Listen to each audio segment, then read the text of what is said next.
Hey, everybody, just going to take a quick break from the show to get you styled up with Stitch Fix. Shopping's hard. It's hard. With Stitch Fix, you get a stylist, though, who understands your style, your size, your budget, and they do all the shopping for you. Wow. This is excellent. Shopping, I'm telling you, shopping and figure out your style, it's overwhelming. Let somebody help you when it comes to getting dressed. We don't know what we're doing, so we let Stitch Fix help us out. A Stitch Fix stylist there. They know what works on us. We get the prices that make us look really good, and it feels good. You get some confidence boost walking around knowing that you're looking decent here. Oh, yeah. Yeah, we just give the stylist our sizes, style, budget preferences. We order boxes when we want, how we want, no subscription or any of that required. And they send called Just For Me pieces as well. Like, maybe you'd like this, and it's awesome. Outfit recommendations, styling tips. You keep what you love, you send back the rest. It's super easy.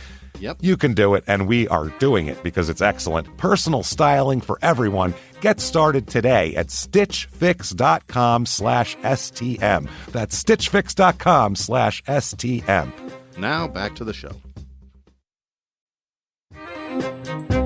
Hey, everybody, just going to take a quick break from the show and tell you about Noom. Has Noom helped you? I believe it has. Oh, that's got an app. You can do tracking. It's terrific. It does. And Noom builds personal plans that can meet individual needs. That's the thing. Takes into account any dietary restrictions, medical issues, other personal needs. That helps build a plan that works for you. And yes, so I know that you've had your own personalized program here that you've been working on. And it's weight loss This is weight loss results that last. They stick around because you get yourself into a lifestyle change. That's what matters. That's mainly it. You can't just say, I'm going to cut that out for a month and then go back to it. That's not what it is.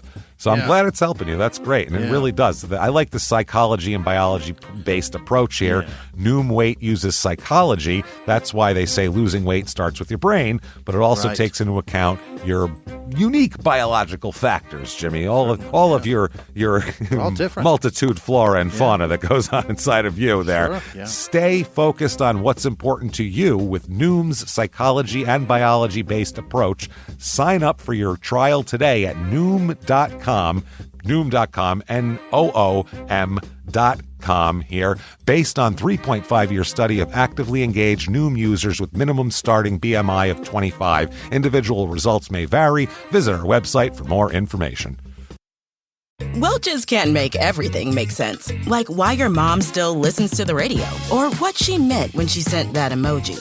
But a zero sugar drink that's still full of fruit flavor, we made that make sense. And strawberry, passion fruit, Concord grape, and more. You gotta sip it to get it. New Welch's Zero Sugar. Let's fruit stuff up. This week, in Dover, Delaware, a not very believable story is told when a head is found in a wine cooler box. And the main question is, did Mom use her son's meat saw to chop up Dad? Welcome to Small Town Murder.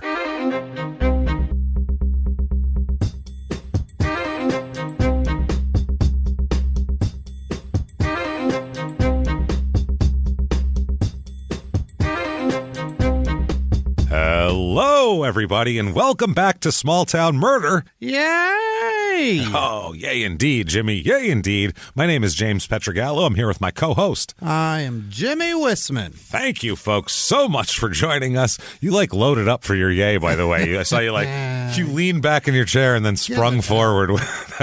You had to, get a physical motion going for it, so that's great. Coming at you.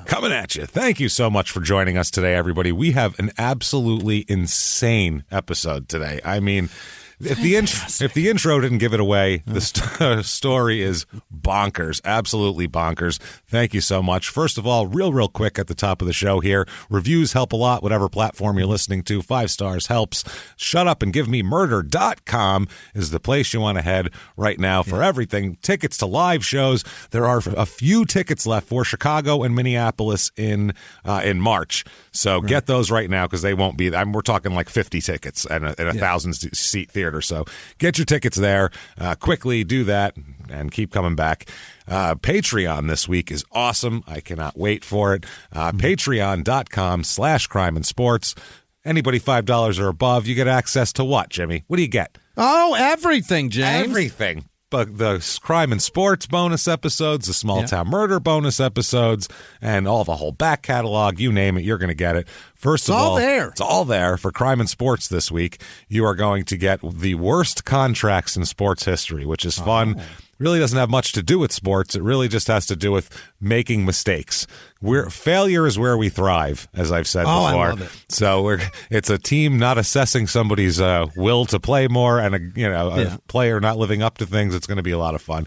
And then for small town murders, we have, this is a wild one here. I've been reading this crazy book, and it's pretty much a reporter, a journalist who was writing a book, interacted with BTK for years, going back and forth, and he described everything in his own words. So we're going to talk about a couple of the BTK murders and what he did to afterwards and everything in his own words, and it's really disgusting, boss. So we're going to do that. BTK killing description.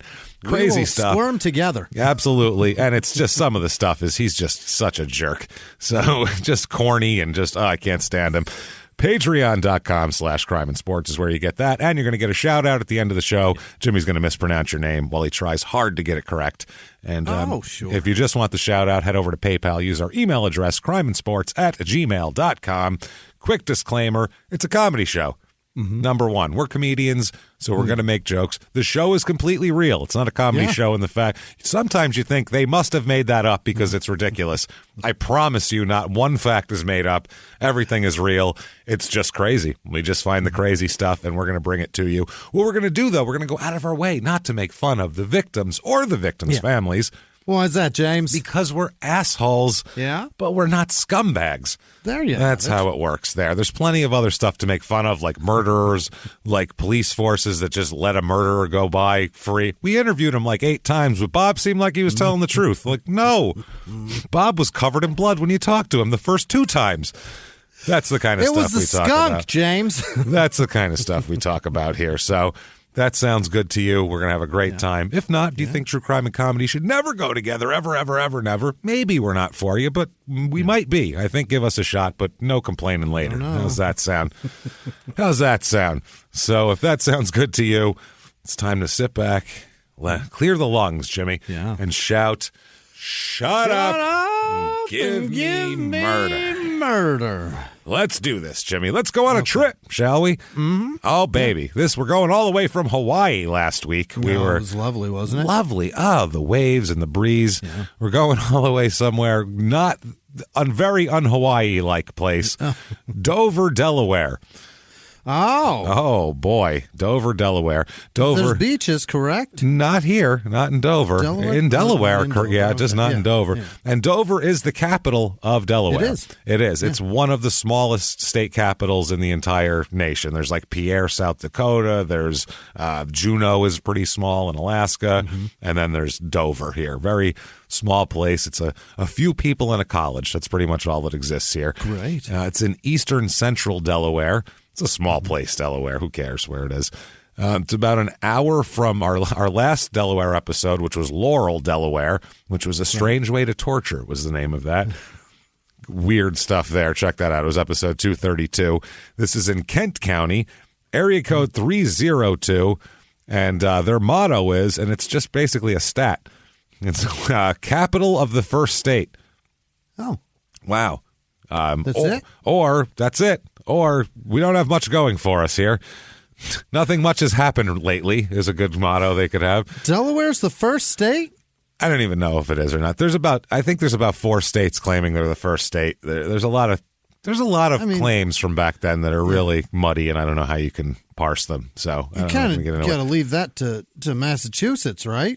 Well, we're talking about states. So are we talking about when they organized, when they actually, when the legislature ratified something? That's what they get into. Well, we ratified it on this day, even though they claim they formed on this day. So. Semantics of paperwork. Yeah, that's you can claim anything with semantics of paperwork.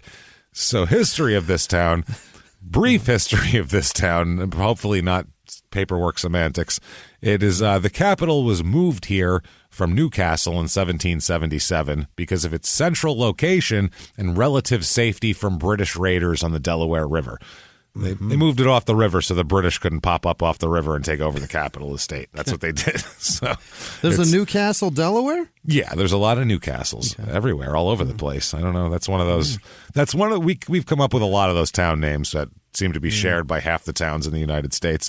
Now, this was a stop on the Underground Railroad, as a matter of fact, here, because Maryland had slaves right next door, and Pennsylvania and New Jersey are right there, and they're free states. So you could kind of it was a good clearinghouse here for a better that river lack freedom. Yes, it was also home to a large Quaker community that was very much into the emancipation thing. So they were even back in the early 1800s, the Quakers were trying to do it. There wasn't a lot of people, wasn't a lot of slavery going on in this area, but it was legal here. So it was one of those deals here. So there's an Amish community here. Great. West of Dover, consisting of about 1,600 people. That's a lot. That's a lot of Amish people. They first settled here in 1915. It almost died out in the 20s and 30s, the Amish settlement. I don't know what it was. Not enough buggies to sustain the population. But they rebounded in the 60s. 60s was a good time to fuck for everybody, I think. That's what it was. Yeah. Martha, I've taken some LSD. Come over here and show Jebediah one of your psalms. Fucking whip them out for me. And now the left one, too. Oh, yes. Wonderful, wonderful. Oh, and you've carved a table. Excellent, excellent. The butter's churned. Oh, Martha, you're turning me on. What other chores have you done? What other chores have you done while you sat in silence with no outside entertainment or electricity? Oh, Martha, Martha. So, home to several Amish businesses selling items such as furniture, quilts. Amish make amazing furniture. They're famous. They do. People on the East Coast all flock to Pennsylvania to buy Amish furniture. Quilts. They're really good with wood tools, and not just like wood. They have wood tools made out of wood. How do you make the wood tools? I don't know. How do you do it? You wouldn't like carve chocolate up with chocolate. That would be a weird thing to do. How do you make tools out of wood without wood tools to make the wood tool? Man, there are resourceful people. There are resourceful people. Some chicken egg shit right there. That's what you should do. Raise your kids, tell them they're Amish, and then make them do things. So they're, and they also sell Amish food, which I don't know what the hell Amish food is. They grew. Just food, right? I would imagine. I don't know what else. Maybe it's vegetables. How great would it be if it was really spicy? It was like South American. Lots of curry. Lots of crazy spices and weird vegetables and shit from different continents. They're very continental when it comes to that here. So reviews of this town, got to get to these because they're awesome. Reviews. Here is 5 stars. They love Dover. We're gonna go right through the whole spectrum today. Quote, Dover is a great place to live, but the jobs are few. The jobs pay little, and the schools are not the greatest. This is a 5-star review, by the way. This is 5 stars. Best place ever. Perfect. Not done yet. I've heard nothing so far here. It's a great place to live, except for all the things that make it, except for there's no money, jobs, or the schools suck. The first state of the this is the first state of the United States. It should be a better representation of our union. Well, it's been a while since since it was number 1. I love the place, but the lack of good jobs, pay, and disciplinary problems in the schools are pushing my heart away. That's a 2-star review. I love it. It's certainly not 5. No, I love it, so I gave it an extra star, but it's not good. It's 2 stars, but no. Here's 5 stars. This was definitely written by someone who English is not their first language, I would say. Oh, I love that. By far. It's 1 sentence, and it's my favorite thing ever. Quote, including the distance, comma, in America, comma, it is good, exclamation point. I don't know what that means, but I love it. Including the distance, in America, it is good. 5 stars. Okay. I don't know what that means, but they seem to really like it. So I'm happy for Pretty them. good in America. Including the distance. Yeah, it sucks, but at least it's in America. It's good. It is good. 3 stars. So mid-ranger here. The sense of community here is like no other. Everyone knows everyone. It's quite a small town. It's for anybody out there saying that Dover's not a small town. Shut up. It is a small place. If you live there, it might be bigger than the town next door, but it's not a big place. Right. I live on Dover Air Force Base, which is another way they have population, which takes up the majority of Dover, but there isn't really much to do within the city itself. There are a few parks and a small downtown area with a few shops. The nearest beach is an hour away. That's not great. Oh, my. Most stores don't sell any alcohol, including wine, because it's known to be a Quaker area. Jesus.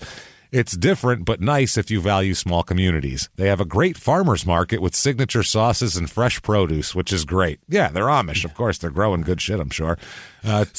So if you have a Quaker community nearby, they have lobbyists that keep it a dry county? Is that what you're saying? Shit, yeah, they do. Are you kidding me?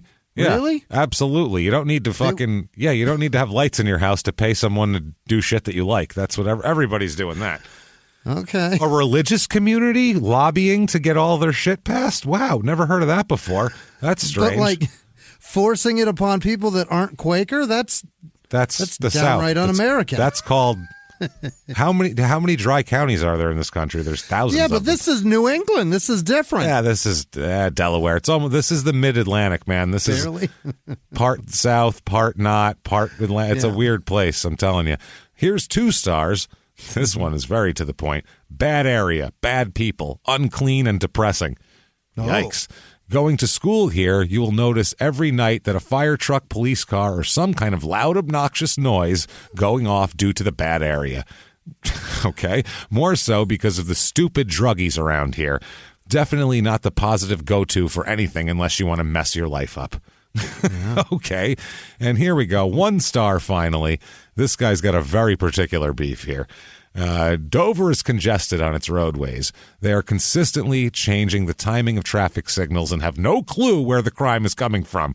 Crime is coming from 1 mile from the police station and courthouse. Also, colleges are within a half mile of crime-riddled areas. Just today, I had someone bang on my hood because they don't understand how to use a crosswalk. But hey, I'll get a ticket for speeding, but someone beating on my hood like an animal does not. Great job. I guess that's normal here. 1 star. Wow. I love the single issue voter, and this is the person 1 issue and they're going to write a review because something happened that pissed them off. This is my favorite thing ever. Went hard on their own traffic tickets. Wow. Population here 38,199. So not very big, but bigger than some of the towns we cover here. Sure. Few more females than males because it's more males than females. I think that's the Air Force Base that's doing that. Okay. 36% married, so it's a lot of young people. The median age is 29.9. So that's way younger than normal. 30% have children but are single. That's like 3 times the average. So that's like that. People are just dropping their seeds and then running off to the base. I don't know what's going on. That feels it's like feels fucked up. It's like Deadwood over here, man. I like it. Yeah. Race feels very dysfunctional around here. It does, right?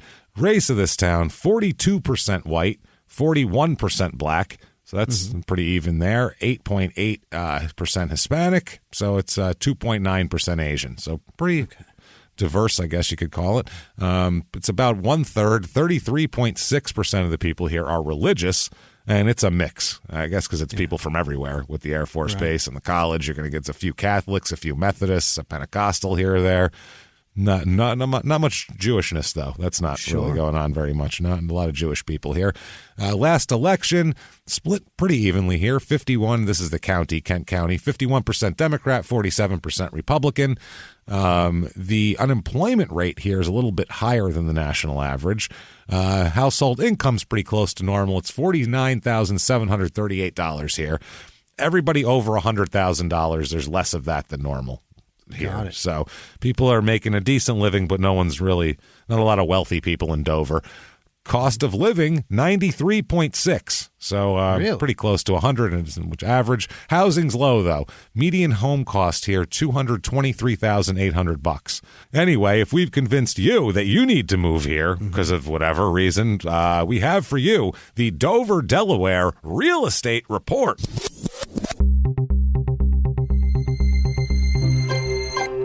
Your average 2-bedroom rental here goes for, where is that? My God, I don't have that for some reason. I completely forgot to do that. That's amazing. It goes for, we're going to call it average. We're going to call it $1,200. There you go. That's the weirdest thing in the world. Probably pretty close. The first time I haven't had that for some reason. I totally missed it. Dover, Delaware here, though. The houses, my goodness. I found a 3-bedroom, 2-bath, 1,732 square foot place. It's mint green. And it is nasty. It looks like maybe somebody started to try to fix it inside and then just said, the hell with it, and gave up. I don't get. Leave it for the next person. This is hard. The pictures are all dark in there. It's really strange, man. It's a weird house. I wouldn't recommend it. $89,900 for it. So it's a deal. It's cheap. That's why. I found a 2-bedroom, 1-bath, 720 square foot little box of a house. That's tiny. It's a small house. It's not quite a tiny house, but it's not a big house here. Yeah, it is. It's. I mean, you can't be on a TV show with that house. 2 bedrooms, 700 square feet, James. They fit twin beds probably, or maybe they're stacked on top of each other. We don't know. This bedroom, it's a nice size, but it's only the ceiling's only 4 feet high. Is the only drawback. It's there's a couple of just chairs on a blanket. And instead of a couch, there's just folding lawn chairs in the living room. So looks very sad here. And there's a lot of piles of shit in the bedroom, like clothes and bags, and someone's half moved out of there. But $159,000 for that though. So that's my God. Cheaper than normal, at least. It's like half the price of normal. Yeah. Then I found a 4-bedroom, 5-bath, 2,687 square foot. It's a new house. Okay. It's kind of a weird house. There's weird murals in there. One kind of looks like tried to make an Indiana Jones room for your kid or something. There's like a rope bridge thing that's like dangling above the bed. Yeah, it's really weird. You can't walk on it or anything, but it's just there to maybe a kid can. It's there to collect dust and shit. No, it's like fucking thumbtacked into the ceiling. You can't. Oh, okay. Yeah, it's just for decoration. It's very strange here, but $559,900 for that little slice of heaven. It's a big house, though. It is. It's a lot of house. It's a lot of house. Things to do. First of all, this is a real big popular thing, so we won't really talk about that. The Firefly Music Festival. That goes on there, so big deal. Firefly's in Dover? Apparently, doesn't it travel? They made a big deal out of it being there, though. Okay. Here's something called Open Cockpit Day, which that sounds frightening. It says you can literally step into our nation's aviation history during Open Cockpit Days at the Air Mobility Command Museum. You can go to, it's like an aviation museum? Yeah, you go hop in the old planes, which sounds kind of neat, except I wouldn't fit in any of them. It'd just be, it should be called Bang Your Knees 400 Times Today Day for James. Fuck your shit up and not be able to walk. The museum allows visitors full access to many of the museum's impressive aircraft, walk from cockpit to cockpit, as tour guides, often retired crew members of these airplanes, describe the history of the planes and retired crew member. And bring these aircraft to life. Great. They're going to bring them to life for you, Jimmy. Aircraft ranging from an open cockpit biplane to a modern 4-engine jet transport, including a beautifully restored B-17, a combat veteran C-47, and Air Force Two, the official plane of many U.S. vice presidents. Awesome. That's pretty cool. That's pretty neat. You can do that, or if you don't want to fly high, this is the opposite of that. This is technology and how it's advanced. You got me a kite? No, this is the Amish Country Bike Tour. On the ground, no technology except a bike. Join us. That's all you're getting. That's the most. Yeah. Join us for the 36th annual Amish Country Bike Tour on September 18th, 2021. That was last. It's going to be this year, too. Routes are 15, 25, 50, 62, or 100 miles. ride 100 miles on a fucking bike. Whoa, the Tour de Amish is hard. For fun? Through peaceful, and it says flat with an exclamation point, low traffic Amish countryside. Well, no shit, it's low traffic. And pie. Everyone gets pie. That's what it says. Oh, great. Everyone gets pie. So no matter what, you're getting pie out of the deal anyway. Amish pie, which sounds pretty good. I'd eat some Amish pie. Seems like they make a good pie, right? I'll bet they make the best pies. Fresh stuff, and they're going to do it all from scratch. There's no Betty Crocker going on, or no fucking bullshit pie mix. They're not going to the grocery store getting one of those frozen, already made deals. No. Maybe they are. I don't know, but... if it's a Sara Lee, I'll still eat it. Oh, I love... you get me a frozen pie, I will eat that whole thing. I love a frozen pie. Absolutely. Oh, they're goddamn delicious. I didn't grow up... incredible. I didn't grow up with pies. Any pie is good. No. My mom's an absolutely awful cook. Like... the worst. Like good with pie. I can't tell you how bad she is at cooking, but her apple crumble pie is unbelievable. Yeah, my mother tries, but she's not going to bake. Yeah. Like my mother would never attempt baking. We're not Italians aren't big into dessert. Our desserts are different. We're not a big dessert people. We're not. Yeah, they put out like some nuts and fruit for dessert. That's what my grandmother used to put out. That's dessert. Cannoli seems like a pain in the ass to make. It is that kind of shit, but that's like all there is. We're just not a even also awful. Yeah, we got that, and I guess so. So go on your Amish country bike tour. Crime rate in this town, property crime is almost double here around the normal rate, and then violent crime, murder, rape, robbery, and of course assault, the Mount Rushmore of crime, is about 1/3 higher than the national average as well. So Lord. A lot of weird shit going on in Dover, Delaware that you wouldn't imagine. I don't know. Very strange stuff here. So that said, let us talk about an absolutely horrible murder that happened here. Let's do it. Let's do this. This is a crazy one. We're going to have to go back in time here to 1984. Oh, man, 1984. Think about it, Jimmie. Eddie Murphy is... It's hard to remember. I don't remember it, obviously. But 3. Yeah, we were very small children at this point, but I know Eddie Murphy's doing very well. I know Hulk Hogan is becoming insanely huge. What else is happening now? Bad music. Crushing it. Bad music is permeating the landscape. It sure is. Everywhere. Oh, that's terrible stuff. And...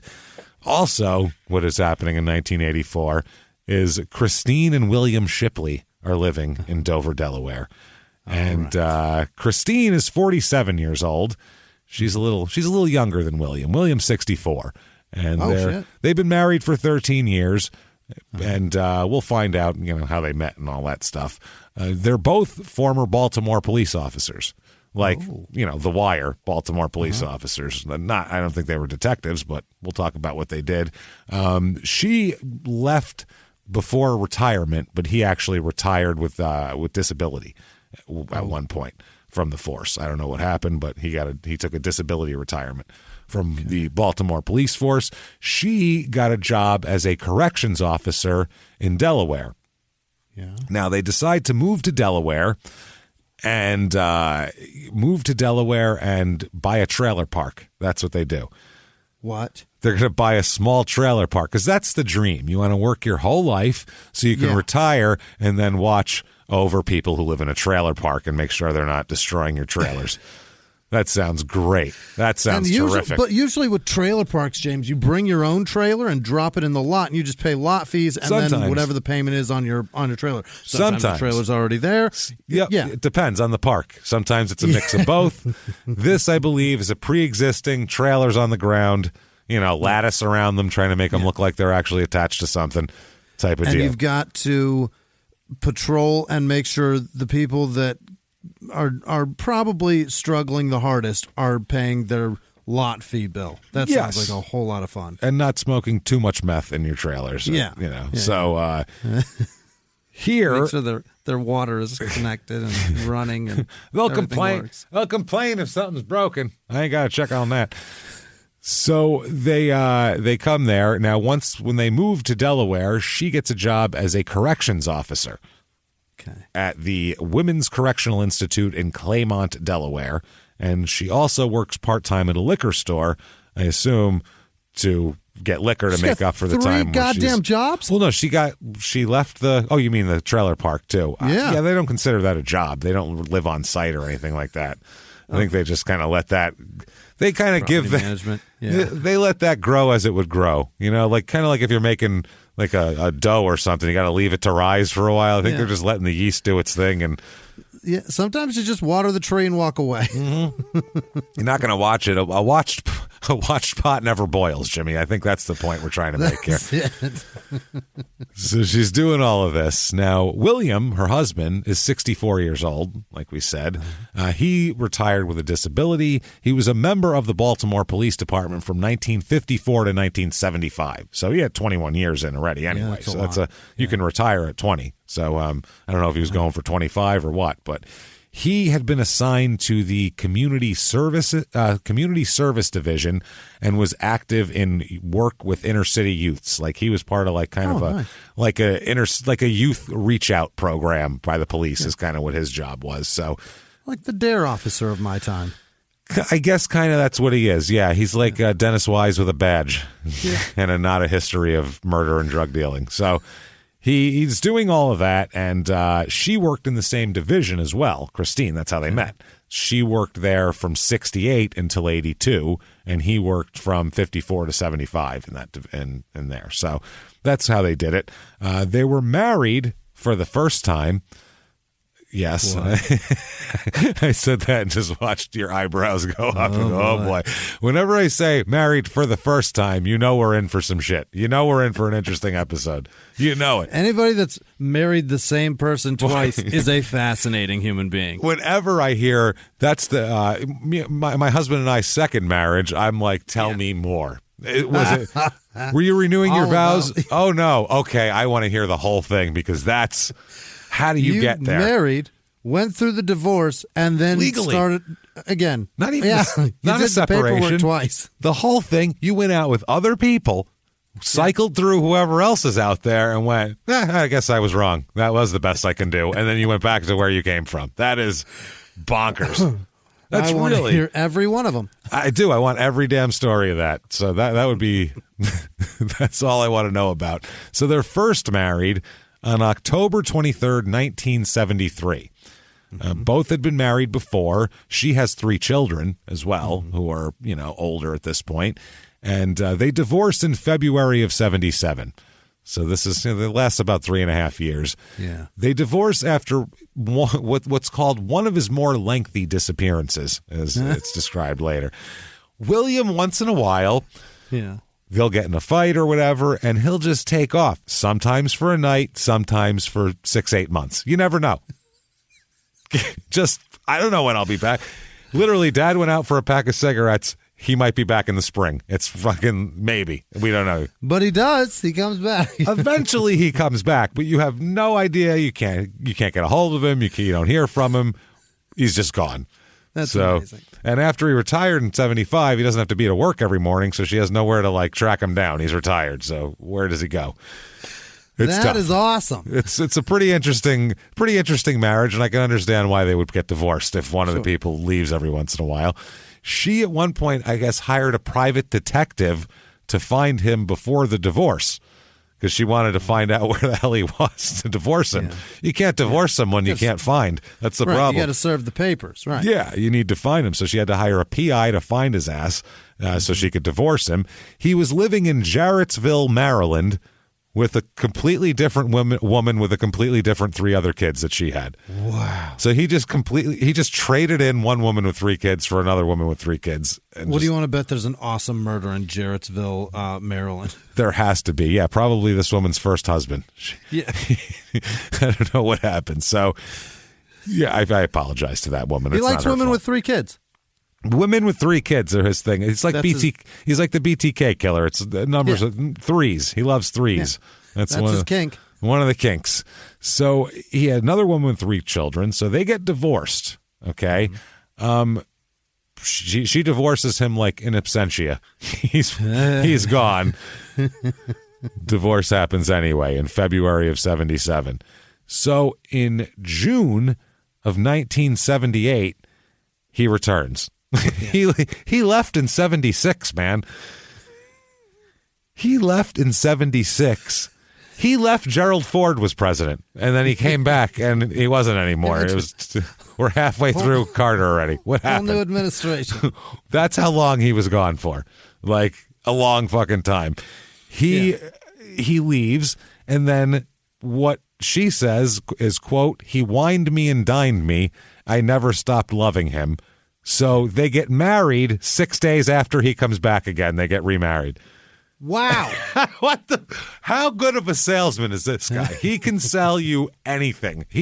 Fuck the police department. This guy needs to sell, like, penny stocks or something where you have to hustle. Used cars, something. I left for several years. I left for like a year and 8-9 months he left for. That's crazy. You can't leave for that long. And we divorced in the meantime. I'm back. Let's get married. There's people who are declared dead and they have a funeral, and that's a long time. In that amount of time, that you could, holy shit, she could have had his life insurance if she didn't track. Hey, everybody, just going to take a quick break from the show to tell you about the safest sponsor ever, Simply Safe. Absolutely. These people will keep you safe. It's amazing. You know that every 26 seconds a burglary takes place in the United States, according to the FBI. That means that by the time this podcast is over, dozens and dozens of homes will have been targeted, ransacked. God knows what happens here. So protect your home before it's too late with Simply Safe proactive security system. Simply Safe helps stop threats before they even have a chance to break in. Named Best Home Security System by U.S. News and World Report 5 years in a row. And by us for about the last 8 years as well. If you trust us, believe me, you want Simply Safe. So visit simplysafe.com/small to claim 50% off a new system with professional monitoring plan and your first month free. That's simplysafe.com/small. There's no safe like Simply Safe. Now back to the show. This show, Small Town Murder, is brought to you by BetterHelp.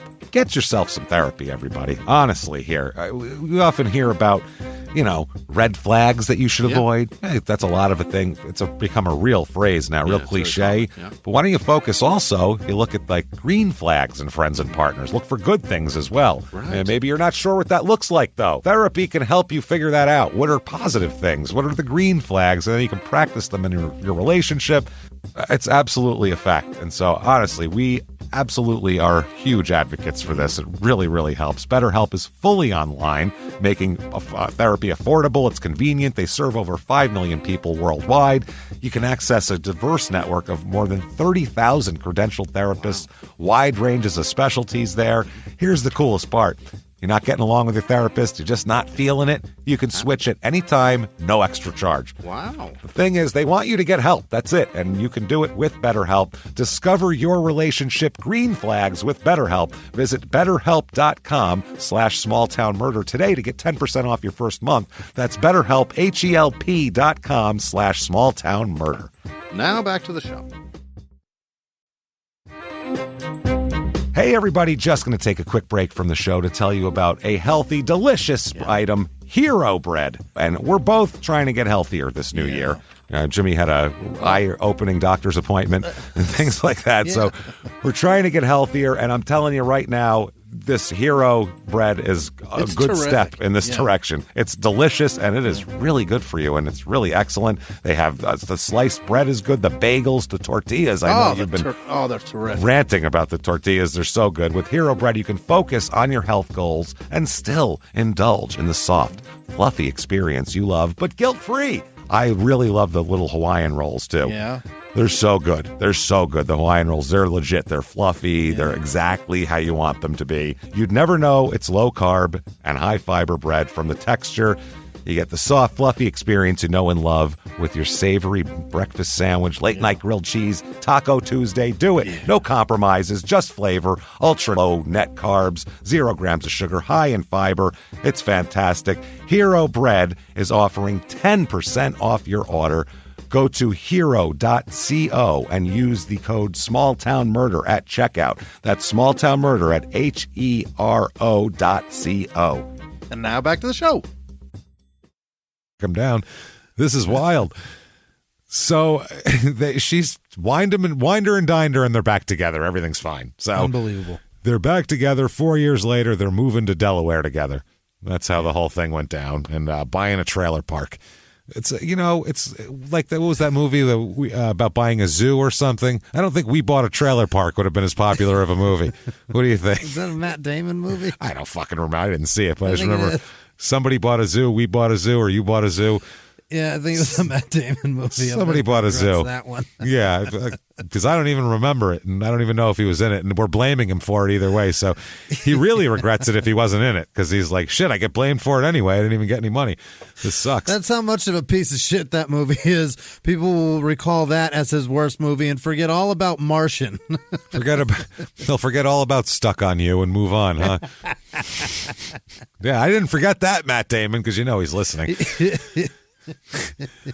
He's made some pieces of shit, James. There is no one on earth who hasn't made a long list of pieces of shit. Think about it. Look up anyone's IMDb. You will see several movies on there where you're like, I've never heard of that. And then you'll click on it and go, oh, that looks terrible. That's why I've never heard of it. It's the best actor you can think of. Terrible movies. It's him and Matt. It's Matt Damon and Ben Affleck. Both of them have really made some shitty movies. They all have. Who hasn't? Name an actor who hasn't made a bad movie. They've all made bad movies. I don't know, but even those two specifically. He is Tom Hanks. Well, he was in Bonfire of the fucking Vanity, so there you go. Let's talk about that.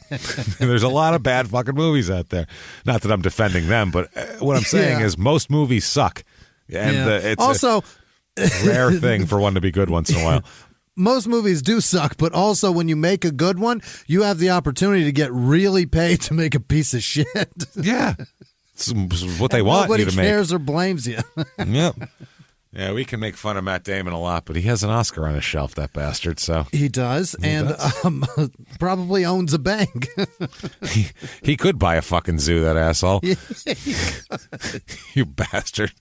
You son of a bitch. Well, he owns a zoo called Boston, James. That is a zoo. They end up making... They are making a very different movie as We Bought a Trailer Park in Dover. Okay. We Bought a Trailer Park in Dover, Delaware. Terrible movie. No one's watching that. That's the other part of this that's crazy, is that he came back after that many months, convinced her to remarry him, and buy a trailer park. Yeah, 4 years later. Well, she wanted to leave the police force. So they were like, how are we going to do that? That's their escape plan, is trailer park. She's going to be a corrections officer because she's got police experience. Boom, boom, boom. Everything's going to be great.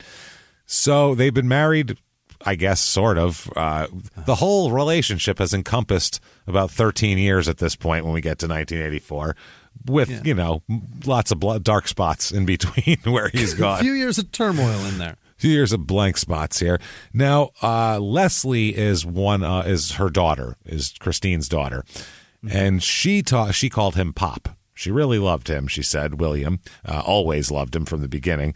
She said the whole time that they were, she lived in the house, he, quote, only spanked her once, which you shouldn't hit anybody else's daughter at all, probably, but I get it. Probably zero times. It's the early 70s, so I think that was considered like a kind, was considered kind. He doesn't beat me that often. That's nice. Dad doesn't whoop all of our asses. Work, your daughter acted up, so I took care of it for you. I beat her for you. Much. She said, though, her brother's got it a lot more often, so he hits a lot of other people's kids. But and it was considered just fine. I hit your kids today. Oh, good. Were they acting up? No, they were acting up. What do you want? So she said back in the day, he had several teeth pulled at once. And she stayed home from school for 3 days. This is in the, early 70s, pre-first divorce this is going on. Yeah. She stayed home from school for 3 days, changing his bloody bedding and emptying a bucket of disinfectant he used as a spittoon. So there you go. I'm going to be sick. She stayed to nurse him. Anyway, she really liked him, and she said, the daughter said that he took response. He acted like the kids were his. Obviously, he's beating the shit out of them. Hopefully, he's taking care of them, too, at the same time. Yeah. Hopefully he's not just beating them and then not feeding them also. So Christine, once they went to Delaware, Christine continued to work, and he's retired, and she found a job as a correction officer. What she's doing there is transporting inmates to and from the correctional institution, I guess from jail or from wherever, from other places. She'll end up quitting that job, and you'll find out why in a minute here. So they lived after they lived here for about 3 years, they couldn't get a good mortgage, apparently. They had a weird, complicated financial agreement with the former owner of this house. And somehow their mortgage was all screwed up to where, I don't know if it was one of those, like an adjustable rate mortgage. I don't know what the options were in 1983 for a mortgage. But either way, they were facing, in the summer of 1984, there was a balloon payment on their mortgage due. Oh, God. A balloon payment of, and this is in 1984 dollars, which is a lot more now, $69,000 they needed to pay.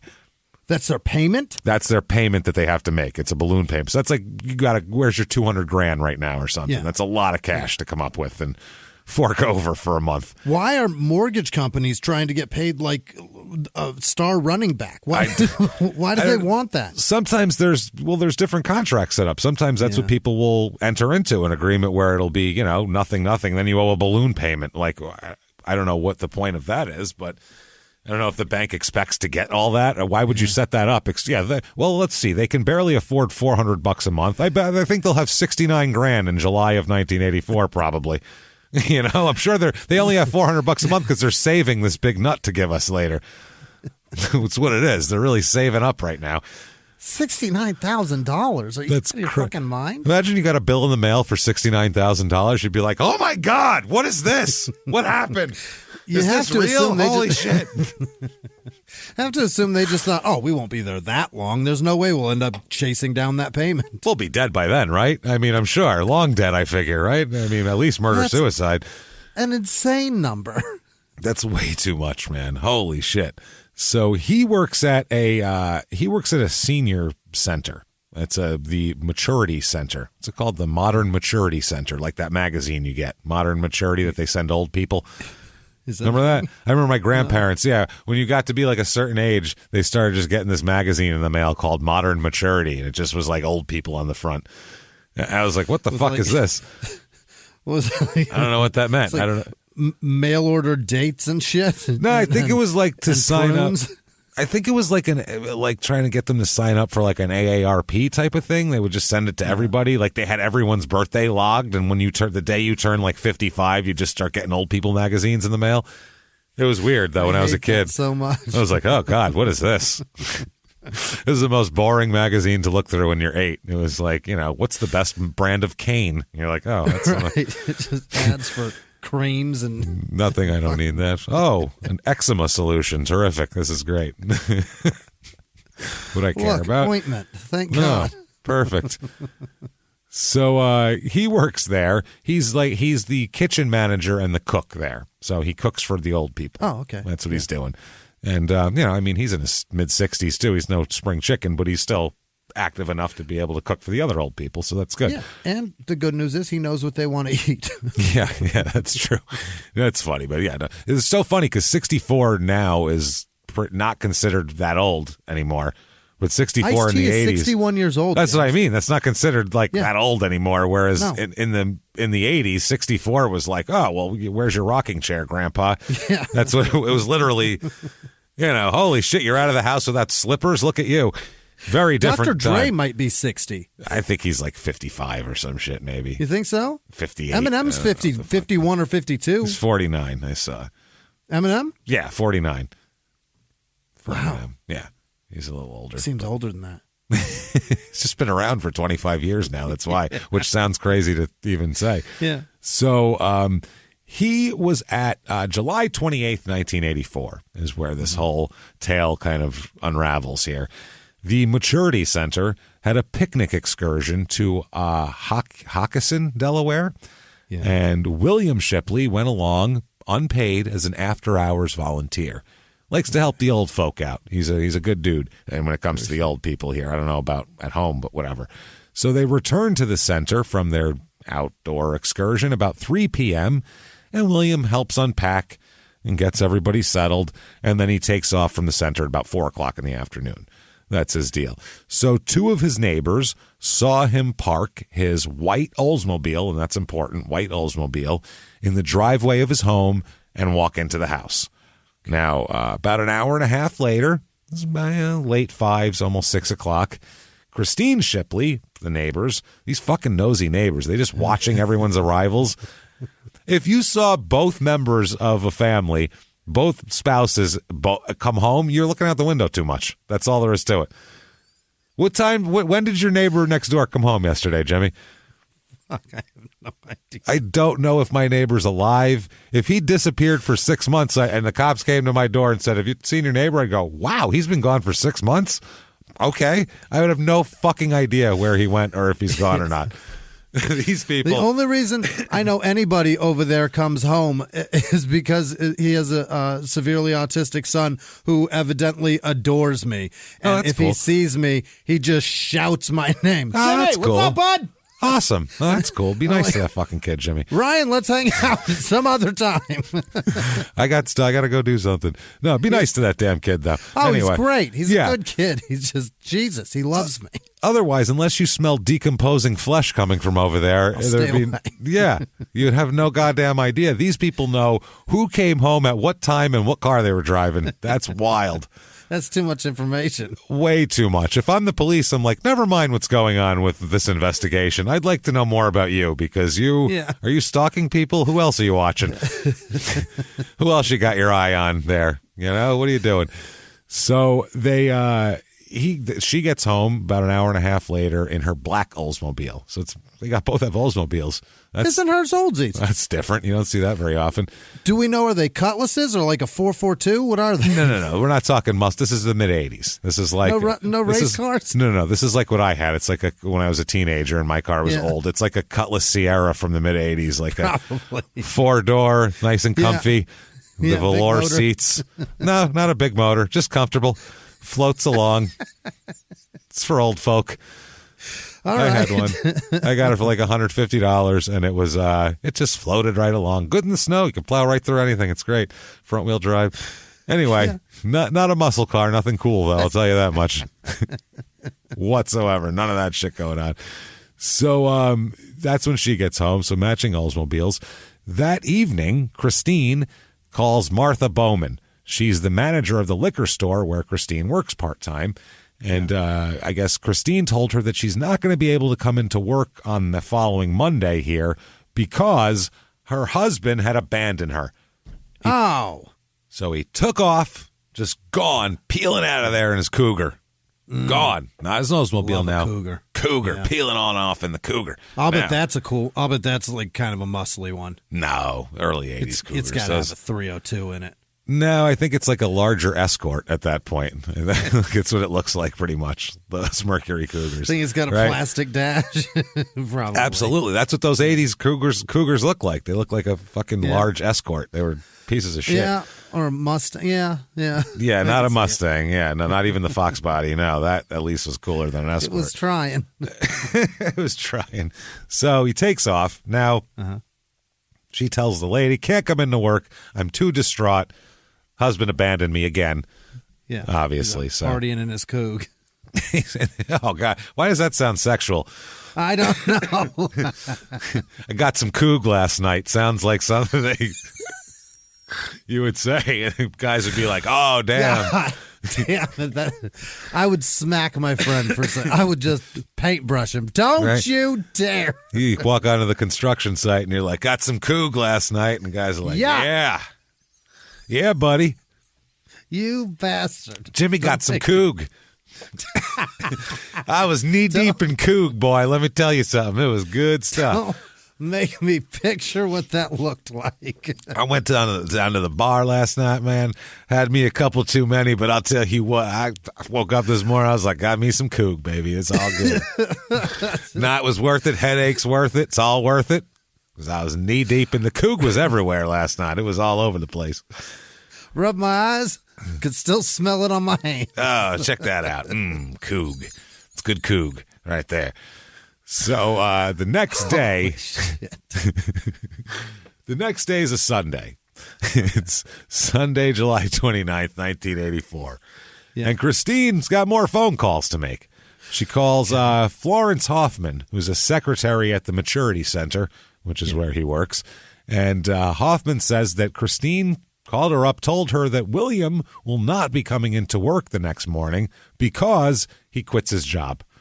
Oh. I don't know why. He's had enough of your shit. He asked me to tell you. He doesn't really want to talk about it. He's that upset that he can't even really express it. So he told me to just let you know, and then maybe if he can get his thoughts together, he'll tell you what's going on. So he thought, perhaps quits. I want to get rehired at a later date, and figured I should probably break the news to you because he'd do it and he wouldn't be welcome back ever again. Yeah, that's all. He's going to use me as an agent, more or less. So otherwise, it'd say some inflammatory shit, and you guys would hate him. He the way he quits is a different way than most. He blows it up when he quits, so I told him I'll take care of it. She said that her and her husband had argued. She said, look, I argued with him Saturday evening, and he moved out, took his belongings and some furniture, took it all away in a blue pickup truck. He's gone. Oh. So now there's a blue pickup truck involved, and all of his shit's gone. Either way, he's gone, quits his job, not coming back. Peace out. Bang. Bye, Florence. Have a good one. Later. So make the bread pudding yourself. Peace out, Florence. Tell those old people to fucking starve. We don't give a shit. Order them pizza. Not my fucking problem. Moving on. Order them a pizza. Here's the number to Domino's, motherfucker. Later. So later on, she calls again, which is strange. I don't understand. She calls again, talks to Florence again. It's a whole weird thing. But either way, same story. He's gone. All his shit. Blue pickup truck. Talks to her again on Monday, the next day. And now there's a blue pickup truck, all his stuff. He also took his Mercury Cougar, obviously, that he peeled away in. And he took about $4,000 in cash as well now, too. So he just took off. He cleaned out their money, took all his stuff. So Florence, the lady from the maturity center, tells Christine at the time she thought William, she's like, wait a second, I thought William traded his Cougar in when he got that Oldsmobile. Didn't he trade the Cougar in? And she said, no, the Cougar has been sitting in the garage the whole time. He didn't trade it. He just bought the Oldsmobile and he took off in the Cougar now. So that's the way it works. I have his Oldsmobile here still. He took off in the Cougar. So the next day now, we're talking, this is the next day after he's missing. We'll go back. 2 days passed. She talked to Florence twice. The Sunday after he's gone, the 30th of July, or the 29th of July, two of relatives of Christine said that she had dinner with them that Sunday night and, all of that shit.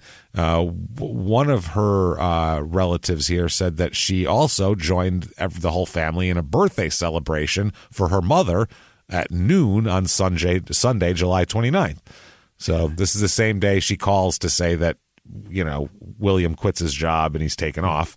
She's okay to go. Birthday parties. Yeah, she's at a birthday party. She's eating dinner with people. She's doing just fine. So July 31st comes along now. Monday here. No, that's Tuesday. 30th was Monday. Yeah, the 29th was Sunday. Yeah. So July 31st comes along now. So now he's not been to work for a few days. So the director of the maturity center calls. We're getting beyond Florence at this point. We're going over Florence's head now. Listen, Florence, you've been fine and helpful, but we gotta really do this. This is Robert Bonnewell is his name, or Bonnewell. He speaks to Christine on the phone, and he says that Christine told him that she and her husband fought and that William peeled off in his Cougar, or he gunned it, but it didn't peel off. It slowly took off because it's a 4-cylinder, but it's still... And then while it happened, the headlights dimmed. While he gunned it, the headlights dimmed as he drove away. It needs power for other things. The speedometer bounced. And big time, yeah.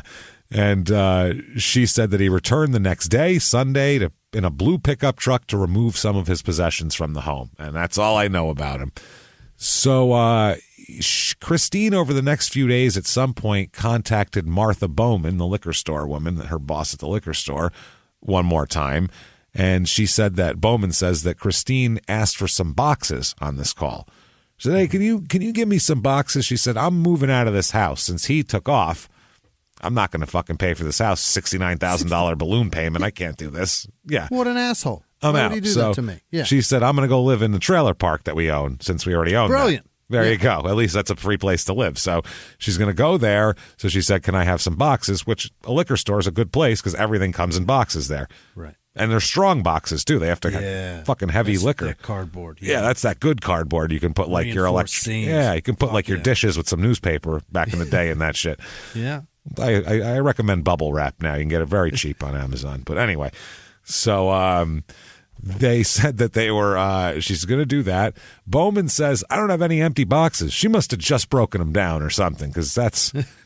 Either that or she's crazy. That seems insane that she has no empty boxes in a liquor store. I'm sorry. Yeah. That's a lie. I would call her on that. I'd be like, listen, Martha, you're full of shit. No, this isn't. Oh, it's not Amish Martha. This is liquor store Martha. I'm sorry. I called Amish Martha before.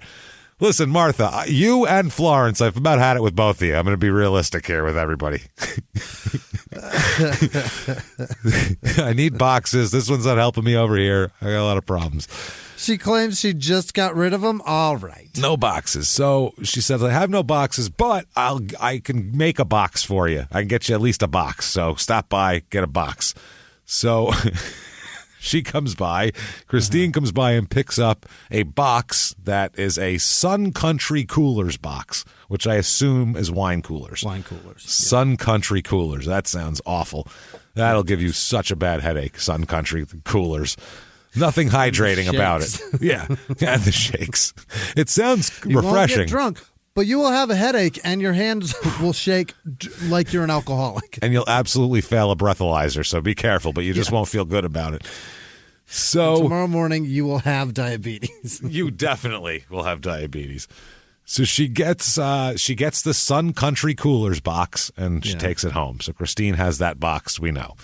So the call on July 31st comes in from the boss that we talked about. Remember, he called, William's boss called the director of the center and said, what's up? So on that day, Christine, she let him in and be behind the curtain a little bit here on their marriage. And she said, listen, there's been some problems here, with with William that you don't know about. Robert's the guy she's talking to. Some stuff that you don't know about with William.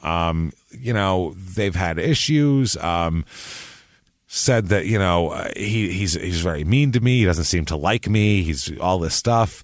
And the boss was surprised because he says later on that William had only spoken favorably of Christine, never said a bad word about her.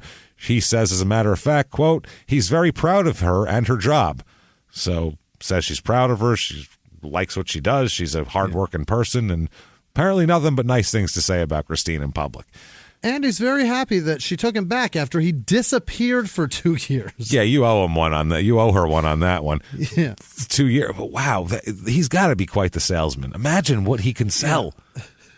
Imagine you better sing her fucking praises, though. Dude, imagine you leave your wife and you just leave for 20 months or so. You just take off, right? 20, 22 months. You're just gone.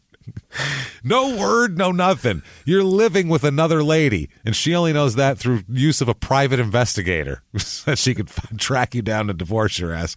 Out of the blue, you show up at the door, and do you think you could not only get her to like you again in 6 days, but get her to marry you legally again in 6 days? Imagine that. Marry you legally, quit her job, take another one, and that's 4 years later. Trailer park. That's 4 years later, though. That's 4 years later. She wanted to quit the police force, so that I think this is her idea, the move and everything. That's not on him. But to take him back thing is crazy. Maybe that's why he went along with it, because he's like, I don't want to buy a trailer park, but I really owe her one. I took off. He's talking to one of his friends. He's like, I took off for 2 years. It was a long time. It was a while. She had different color hair when I got back. It was really a long time. I barely recognized her. She was a totally different person. It's wild. I had and she shaved. Likes different things. Her taste in food is different. She no longer likes sour cream. It's been 2 years. Her favorite dish, not even the same anymore. I grew and shaved 3 different mustaches over that time. That's how long it was. So she then goes on to tell the boss that, well, it's not that way with me. He takes off on me all the time. It wasn't just back then that he took off. He takes off all the time.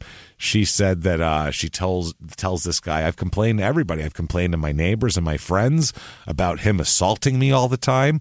and also complained of, and this is a quote from her, complained that he's, quote, involved with an Oriental woman in Dover. Oh.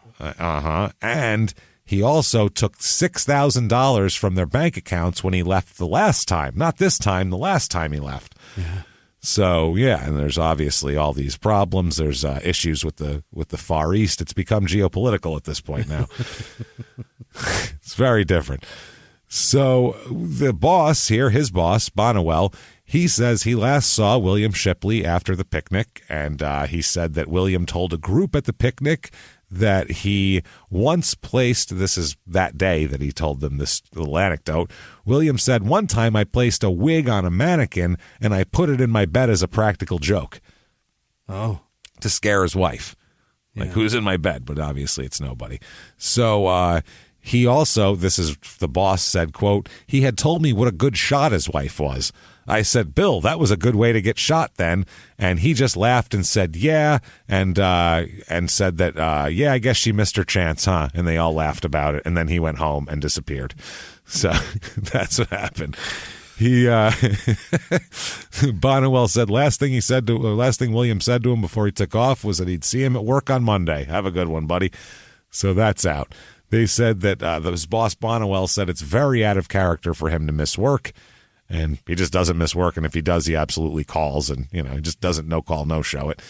He so at this point, the boss here, Bonnewell, doesn't like what he's hearing. He something sounds fishy, and it's unlike William to disappear as far as this guy knows. So he calls the cops.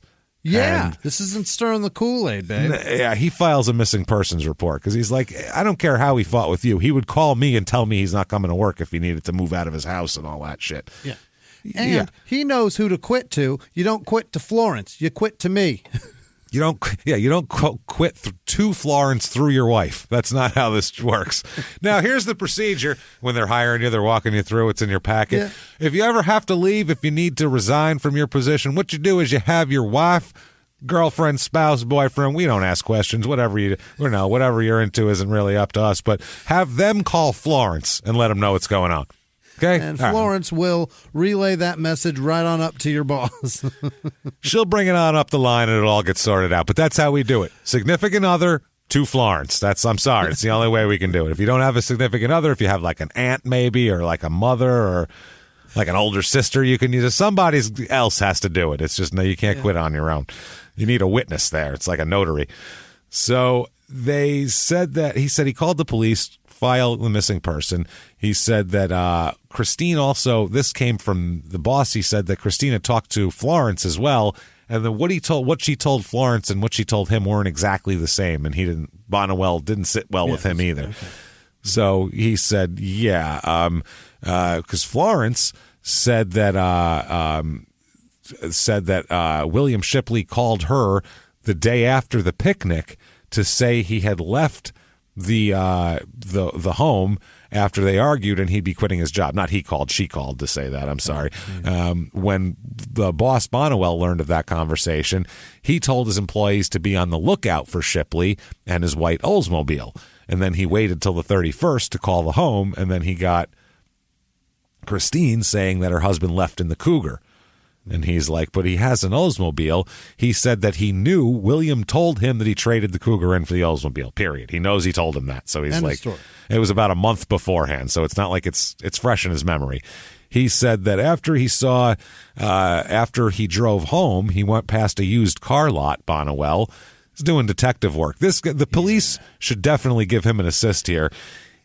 He decided to do his own little investigation of where William bought his Oldsmobile. He drove past there and saw his old Cougar in the lot for sale that he had traded in. Ah, about that. So he's like, okay, the Cougar's in there. She told this lady that he took off in the Cougar, which obviously isn't true. I don't really like this whole thing here. I don't dig it. He had a nice car if they kept it and put it on the lot. Yeah, they didn't just take it to be crushed. Right. and take or auctioned somewhere. Yeah. So also Christine told the boss Bonnewell that William had thrown off his wedding ring during an argument about money and had embarrassed her by putting furniture on the front lawn and then carting it away in his friend's truck. So that was his story. He also he said she started going off about the quote Oriental woman. Yeah. So according to the boss Bonnewell, he heard it, but he had, quote, no evidence of seeing either a Korean or a Filipino woman who attended the bingo games at the center, who was apparently the focus of the accusations. Okay. He doesn't know who that is, so it's all very confusing. Christine also told Bonnewell that William had beaten her the previous Christmas, and that this fight was because she said she'd no longer tolerate his abuse, so he threw off a wedding ring, threw off his ring, grabbed all the money and his car that he traded in a month ago, took off, came back with a blue pickup truck, put all the furniture on the lawn, then loaded it in the used it as a staging area to embarrass her, then loaded it in the pickup and took off and is gone and unseen since. And he quits his job. That's a big day. It's a big day and a big story. Yeah. It's a lot of story is what that is. It's a whole shitload of story. I wonder why the fucking... Okay. The cougar. Why do you say that if you know he's got it traded in? Well, the Oldsmobile's still at the house. That's why. Yeah. So you have to say how the hell did he leave? He left in his cougar. That way, if anybody from work drives by the house, sees his Oldsmobile out there, they don't go, "Oh, he's home." They go, "Oh." Yeah, but it's still it's fucking crazy. It's absolutely a story that can't get backed up. No, because it's a story that she tells one person one thing, then as the day goes on, she's got to change it slightly, and then when you get two people that you've talked to 3 days apart from each other, and then they talk and compare stories, those are now different stories. So doing it on the fly is no good. It's no good. You need to make a chart, man. If you're going to kill somebody, you got to do it like you need a board and a chart with strings connecting things. You got to do it the right, and then you got to get rid of that board because when they find that, you're really fucked. That's how it works. It's really difficult to do. That's why we have not easy. That's why we have an endless supply of cases because people get caught a lot for murders. It's too easy to get caught. It's outside too of people, hard to get away with it. Well, because outside of people who do it like for a living, whether it's like, you know, in their line of business, in their, you know, underworld business, killing people's not a big deal. People get away with that shit a lot or something like that. If it's your wife or your husband, you really got to pull something off to get away with that shit because you're up to your neck in quicksand when they see you. Even if you weren't home, they think you killed your spouse. So immediately you're the suspect. So it has to be so far you didn't do it that it's not even funny for them to start looking at other people. Right. It's got to be a lot. Robert Fisher guy in Scottsdale that guy he didn't necessarily get away with it. We all never know been he caught. Was involved, but never been so caught. far, so good. Well, I guess depends on how you look at it, but yeah. He's doing okay, evidently. I don't know. He got away with it. It's very strange, man. How some people think they can do that dismount, and they can't. You really got to have some shit planned out. You do, and this doesn't sound like it was. Hey, everybody, just going to take a quick break from the show and tell you all sorts of good stuff about Chime. That's what I'm talking about. There's so many extra fees you have to pay in life. Everything. You go to the airline, there's an extra ticket on that. There's extra fee on every fees and fees, hotels, fees, all this type of stuff. We're trying to make progress, and the next thing you know, here comes another fee coming at you, and it's more money than you expected, and your whole math is thrown off, and it's awful. Learn more at chime.com/smalltownmurder. Chime is great with that stuff. I mean, you can't beat if your things are a little tight, especially around the holidays or after the holidays. You need that money a couple days early, or you go grocery shopping. You got a car payment due. There's so many things that don't cross over exactly how you want them to cross over. Make progress toward a better financial future with Chime. Open your account in 2 minutes at chime.com/smalltownmurder. That's chime.com/smalltownmurder. Feels like progress. Banking services and debit cards provided by Bancorp Bank N.A. or Stride Bank N.A., members FDIC. Spot me eligibility requirements and overdraft limits apply. Boosts are available to eligible Chime members enrolled in Spot Me and are subject to monthly limits. Timing depends on submission of payment file. Fees apply at out-of-network ATMs. And now back to the show. Hey, Hey, everybody. Just going to take a quick break from the show to tell you a little bit about Sono Bello. You know, the most known secret with celebrities and influencers and all these famous people is so many of them have had lipo. They've had lipo, whether it's a little touch-up here or a total makeover. Yeah. Nobody has a perfect body. That's the thing. No. They may look like it on TV, but there's things that help that. Absolutely.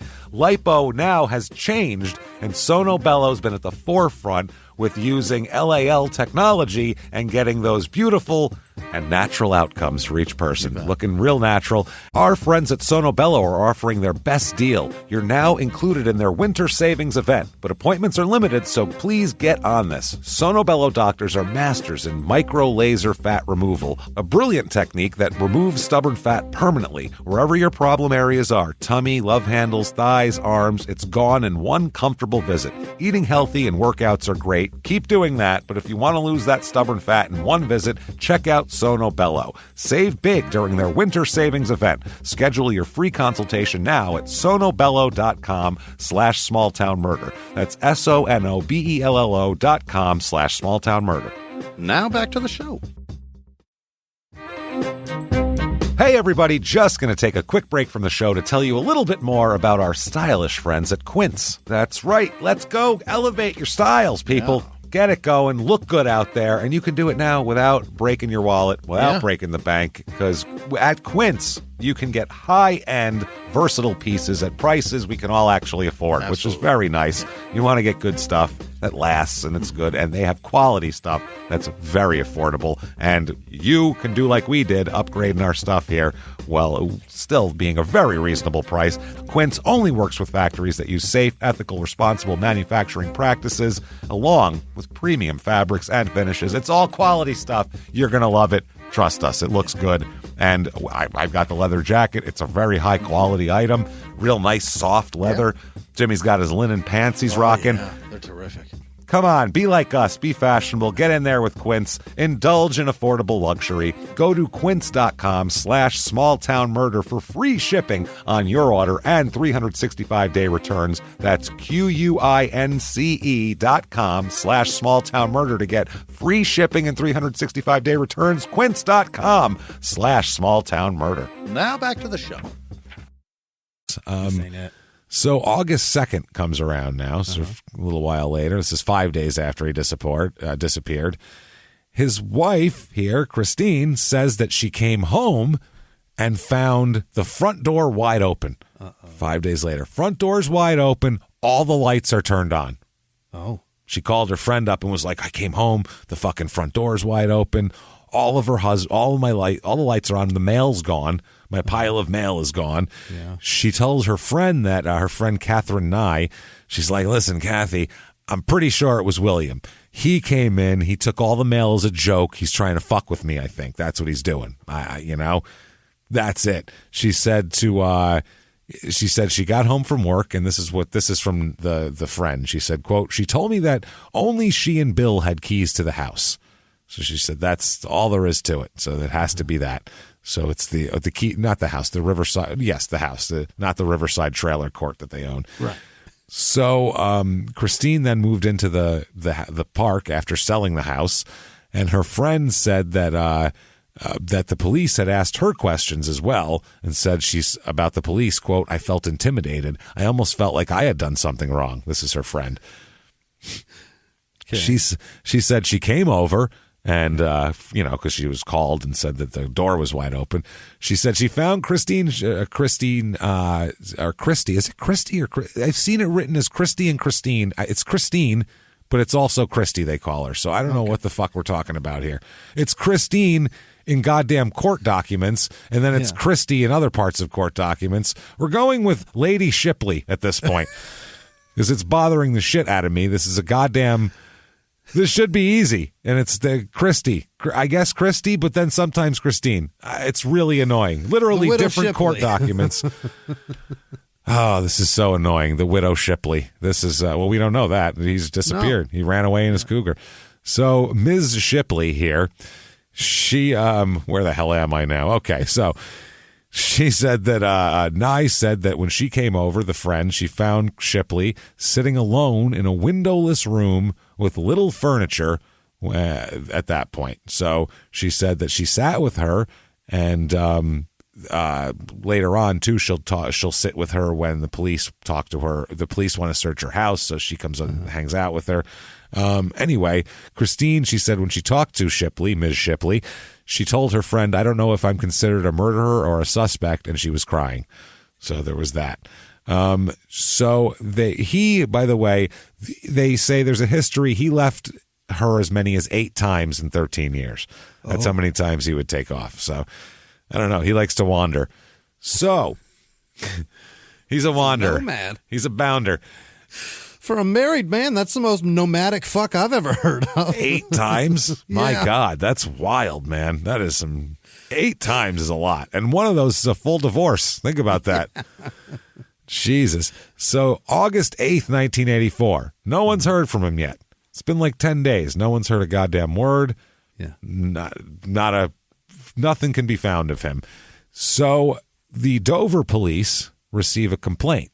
It's not about William or about this whole case. They've, the boss already called, and that's that. So, and he's an adult, so they just file it down. Hey, keep an eye out for this guy, if whatever, There's no evidence of anything. Until they find several large green trash bags that are along Persimmon Tree Lane in Dover. And they've been there for several days. People report that they've been there for several days emitting a foul odor. So what day of the foul odor do you call the cops? What day is that exactly? The first day you take a whiff and go, man, that smells like rotting meat. We'll see if it clears up by tomorrow. Is that what you do? I've seen too many shows, heard too many podcasts. Day one, goddamn it. Probably. It's probably something, especially after being on this goddamn show. Yeah, it won't have to get too strong for me to call somebody. No, but several days. So the patrolman comes out and says, "Oh, it's actually not, strange for us. It's an animal carcass." Oh, that's what somebody bagged up an animal carcass. Must have got hit by a car or something. They bagged it up, but left it here. Didn't take it with them. But nice of them to bag it up for us anyway. Yeah. That's nice. So he calls out a sanitation crew who, that's not an evidence thing. So they just take the bags and take them to the city dump and fucking toss them in there. Okay. Garbage bags full of animal carcass. Done. So then the next day, there is the Fieldcrest Apartments near Dover, Delaware. And maintenance workers there, they're throwing some shit out that they were cleaning out an apartment. And what they find is on top of the dumpster, there's a box that they have to move to get their shit, all the shit in, because they have something big, so they have to open both sides. The dumpsters have the 2 flaps? Yeah, the big plastic flaps. Most of them in a complex, most of the time there's only one flap open, and unless someone throws like a love seat in there, and then they open the 2 flaps and you put that in there. So they needed to open it up both ways, but there's a box sitting on top of it. So they take it's a Sun Country Coolers box, by the way. Oh, Sun Country Coolers wine box. They take it down, they pull it down. Now this is George Big is his name. He's the maintenance worker. He said he reached into the box because it was, oh my God, the box contained a garbage bag. Yeah. So he opened the garbage bag, because I'm curious to see what's in garbage bags and discarded boxes on top of dumpsters. Aren't you curious about that, Jimmy? That is a crazy action. Wouldn't you just take that, whatever that is, and push it into the dumpster from Probably, the top? yeah. I wouldn't even pick it off of there. I'd just slide it along the top of the lid into the open part of the dumpster. Throw Done. it in, and then open the lid and throw whatever I've got in that shit and walk away. Never think about it ever again. I'm not curious about garbage. I'll say that. I have very little refuse curiosity when it comes to the world. I don't care what you have in your garbage. So he says he sees it. He opens up the garbage bag full of maggots everywhere. It's moving, man. Yeah. So at that point, what would you do if you did? Let's say you've taken the extra step that we would not take. That you've said, what's in this Sun Country Coolers box? Yeah. Oh, a garbage bag. Wonder what's in here, and you've opened it. Okay, you've gotten that far. So now you see maggots moving all over the place. Now what do you do? Ew. Probably throw up from the smell that emanates, because if there's maggots, it's rotten. While I throw that thing into the dumpster. Hopefully it'll go in the dumpster, because I'm throwing it. I'm curious. What I am curious is about, curious is. What I'm curious about is what goes further, the bag or the projectile vomit I'm about to do. No shit. Well, George is a different kind of cat than either one of us, Jimmy. Does he empty the bag?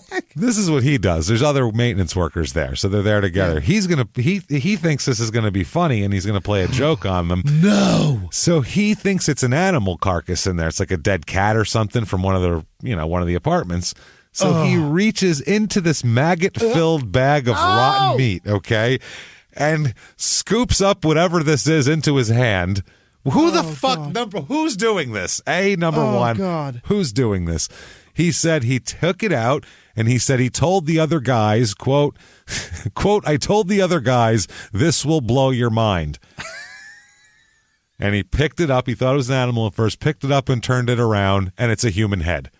Yeah. It's not an animal. It's literally a human head. He said, everybody on site's head exploded. They all went, holy shit. And he went, and threw it. He thought it was a dead cat or something. It's a fucking maggot-covered human head. Oh, my God. That's been sitting in the summer sun for God knows how long. George says, quote, I reached in and turned it like this, he said, spreading his palm in a rotating motion. You all see what he's doing? That's exactly what he said. And then he said, quote, it stunk like hell. Really? Yeah. Yeah, it's covered in maggots. That should have been thought number one. What the fuck are you doing reaching in? Don't do that, everybody. Is this barehanded? I don't know if he's got like like a worker's glove on, but there isn't a glove thick enough to do that shit, right? Nope. I need the whole suit, like like there's a nuclear fallout. I need like a whole head like to toe. Outbreak. You're gonna hear when I breathe every time. Yeah, the plastic thing in front of you is going to get foggy. Every time. Yeah, the plastic that looks like a little sheet of plastic that's like 4 inches in front of my face, though, because there's a lot of apparatus in there for filtration and breathing and things.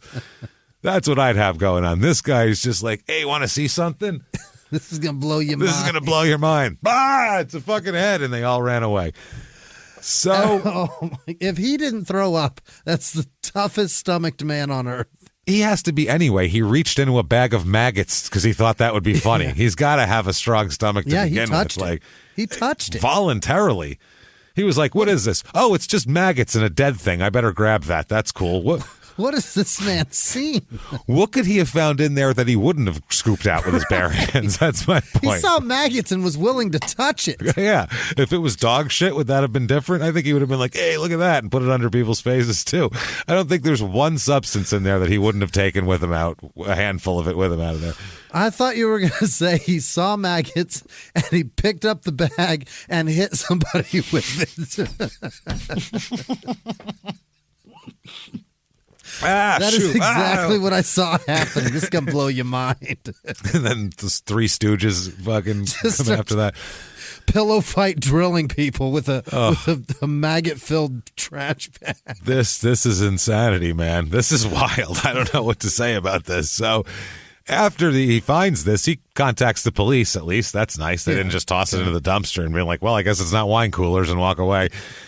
They called the cops. So it's at this point, they're like, oh, there was a head and that's, remember the other day?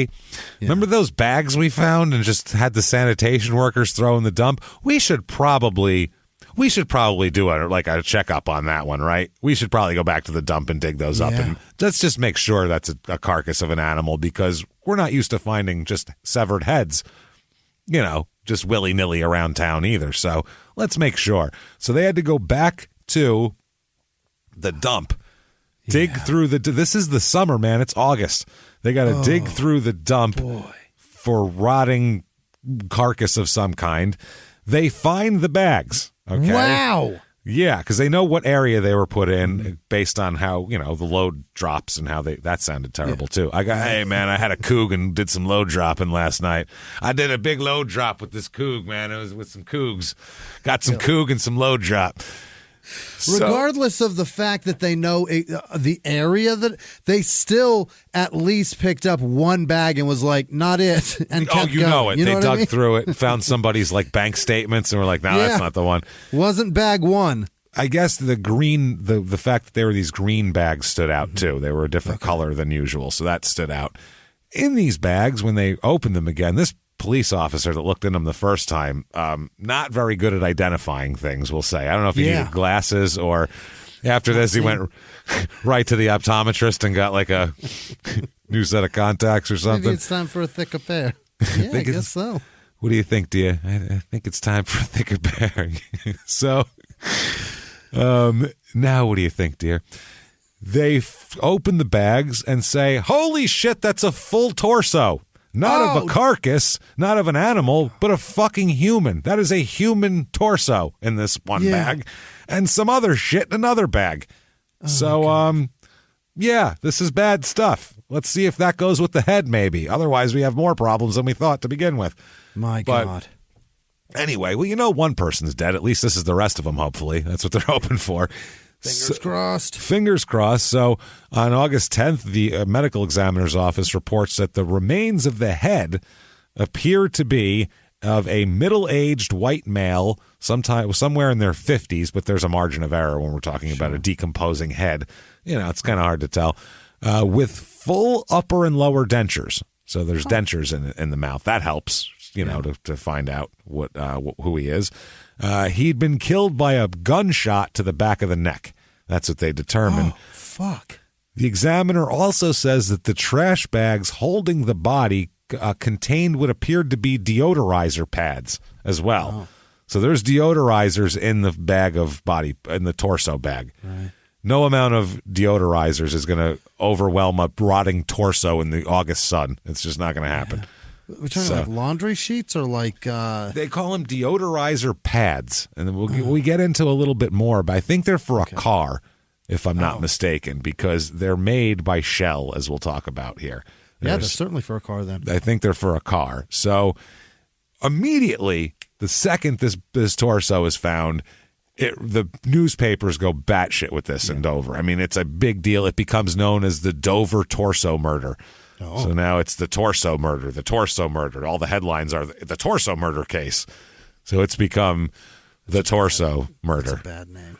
It really is. There's just the murder, we found the torso. They're not very creative in Delaware, apparently. It's not they can't figure out anything to do except ride bikes with the Amish or for 100 miles for fun. Call this the torso murders. So Ms. Shipley here, when she was told that a body was found, torso and a head were found all over Dover, she said, quote, "Oh boy, isn't that something else?" Oh. So she didn't seem real concerned about it. Just, whatever. So let's do a body parts recovered scoreboard at this point. Okay. Right now, if we're making a little like a hangman thing, we have a head and a torso. That's it. So head, torso, no extremities whatsoever. That's what we're working on. That's the table of contents so far? Yeah. You got about 3 letters left to get this hangman, and you still got arms and legs and feet and hands to get here. So that's what we have. Missing as long as you got RSTL&E, you're okay. You're fine. Arms, legs, hands, feet missing. Okay. Uh-huh. Now, the torso weighed 65 pounds when they found it, too, which is very, very strange. A bullet was lodged in the neck of the decapitated head, will later be found to link to ammunition found in William Shipley's home and Christy Shipley's home in August 1984. Now, the state medical examiner says that the severed bones had clean cuts. He also said splinters in some of the skeletal remains showed that an amateur could have done the decapitation and dismemberment. This wasn't like, some mob guy with 30 dismemberments under his belt. This wasn't a hit. This is somebody soldered. It wasn't a hit nor a surgeon. Yeah, exactly. This isn't Jack the Ripper or anything here. So, evidence. Let's talk about evidence. All right, let's just sum it up. No one at the Maturity Center had any contact with William after the camping trip there on the 28th, or the afternoon trip. Shipley's son testifies later on that he had not seen or heard from him.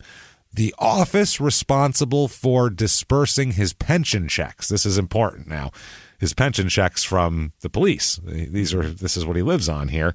Had not received any communication from him regarding a change of address. Mm-hmm. So if he was moving, getting out of his house with his wife, he would definitely put his change of address in to get his check sent to him. Yeah, so he's there. And when they stopped sending the checks in September 84, based on the news that was going on, there was no complaint made. Really? Yeah, Christie didn't call and complain or any of that shit, and he didn't call and complain. Check stopped and no one complained. Normally, if someone's got a pension and check stop, you're going to hear about that shit pretty quick. Yeah, because that pension's how I survive. Exactly. Also, zero activity on William Shipley's credit union account from the day he disappeared on. No activity. Yeah. So he left and just abandoned all banking. Wherever he went requires no money. No banking at all. Uh-huh. The records of his bank account also disclosed no unusual activity before July 28th when he disappeared. So he didn't put in a large sum of money, take out a large sum of money. Like if someone's preparing to leave, you can tell in their banking what they're doing. You know what I'm saying? Like they don't just have their normal bank account and leave. They either get some money, take some money out, they put some money in, whatever the case is, or something. And also they find out that particular insecticide / deodorant, this is the deodorant pads here. It's an insecticide / deodorant. I don't know what it's called Can Care. That's the name of the brand. That's the pads. And the holders found in both the garbage bags containing body parts there. Now, they said they're very unique, these pads. They'd been manufactured by the Shell Oil Company sometime before 1974. These pads, because the entire product line had been discontinued in 1975. Okay. So these deodorant pads are at least 9 years old. They don't even make them anymore. They haven't made them for almost 10 years, which is so it's not like someone could have went down to the local grocery store and picked these up. These are... Or some fucking automotive shop. These are long gone. These were bought so long ago, who knows? So that's not a good way to track it. You've got them and you've had them. Yeah, if you got them, they're probably suspecting you of a torso murder at this point, if you had them in your possession. So Saturday, August 11th, 1984, Christie and the liquor store manager go out to dinner that night. I got to get this all out of my head. Bodies are being found. This is ridiculous. Now, the liquor store manager says that Shipley asked to borrow a pickup truck, saying she wanted to cart some things, including her bed, to the dump. I got to take a bunch of stuff to the dump, including my bed, so can I borrow your pickup truck that night? Now, that's Saturday, August 11th. Monday, August 13th, 1984, this is William Shipley's boss, Bonnewell again. He said that after he read about the discovery of the body, all of that shit, the body parts, he was troubled about the disappearance. That's when he called the cops at that point because of the conflicting stories. He's hearing body parts are being found. Then he investigated, saw the cougar at the dealership, and he's like, okay, it was fine, the cougar and some lies. I don't want to get involved in people's marriages, but now heads are being found. That's too much. It's getting a lot. So the police confirmed that his cougar, the one that he owned, is in fact in the dealer's parking lot in Dover. That is his car, and it's been there. Yeah, exactly. I know exactly what car it is. They go, who traded this car in? William Shipley. Perfect, done. Thank you. That's it. They have a record. They have a receipt, and at the same time, they said this was it's been there since early July when William Shipley traded it in. So there was that. Now, Christie Shipley's liquor store boss, Martha Bowman, she said at the same time she was asking to borrow her car, she was asking her for information about the dumps as well. Can I borrow your truck? Yeah, I got to take some stuff to the dump. You know how that is, get done with my marriage and, moving and all that stuff. She then asked some weird questions that people don't normally ask about dumps. Sure. If you say, what's a good dump to go to, what are the questions you're asking about the dump? Can I dump shit? Does it cost money? How much money does it cost? Help? Can I do it by myself? Yeah. Do you bring an electric bill, or does it cost like $20, or how does it work? Bodies? No. She said, what if I was asking you about dumps and I said, hey, who's the people in charge of the dumps? Do they inspect the trash as you bring it in? That's a weird question. That's a weird question when someone's husband's missing and heads and torsos are being found around the county. It's an odd question. A lot of paint buckets around your house that you're trying to discard? What do you say? Oil. She's got old oil she's going to get rid of. She doesn't care about that shit. So very strange at that point.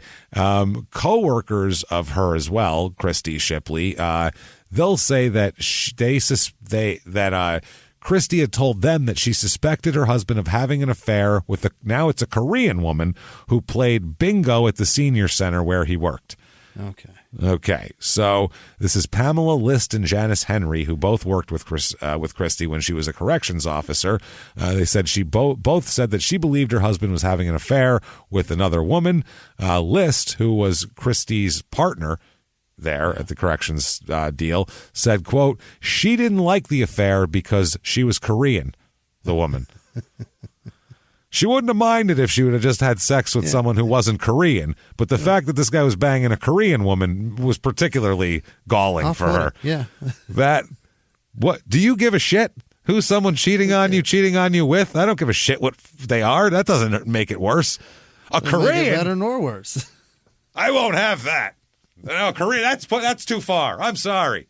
If you'd said like a Laotian, if I could deal with that, but I'm not Cambodian. I'm not dealing with Koreans. I won't. I refuse. Fuck, man.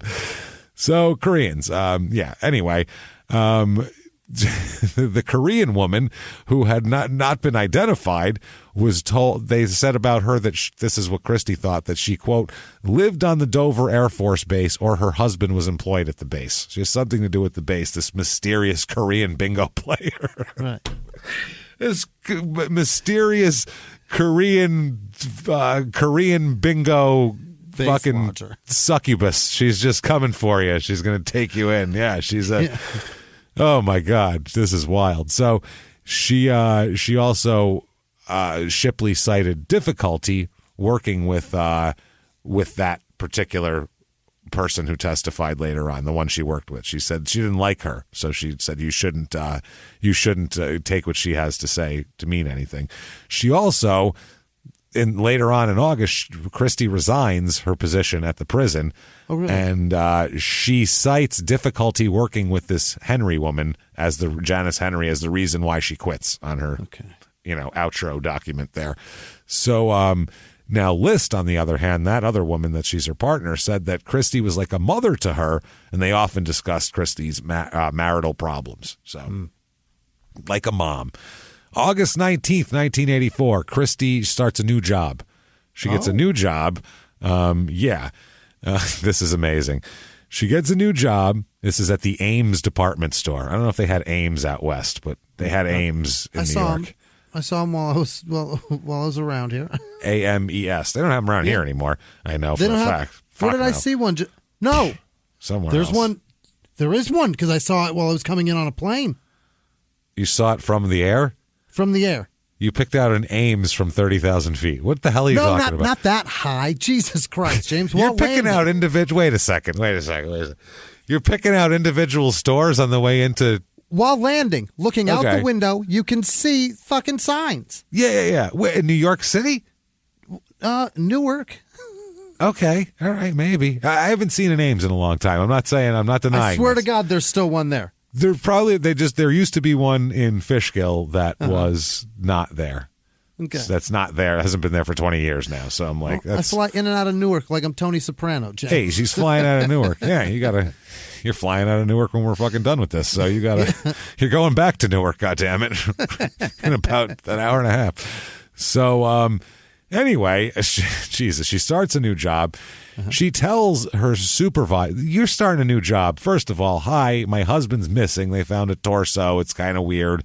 Yeah. On top of that, she's like, I consulted a psychic to find my missing husband, is what she tells her boss here. So, this is pretty crazy here. I got to do that. She works at the store for 2 days and then resigns.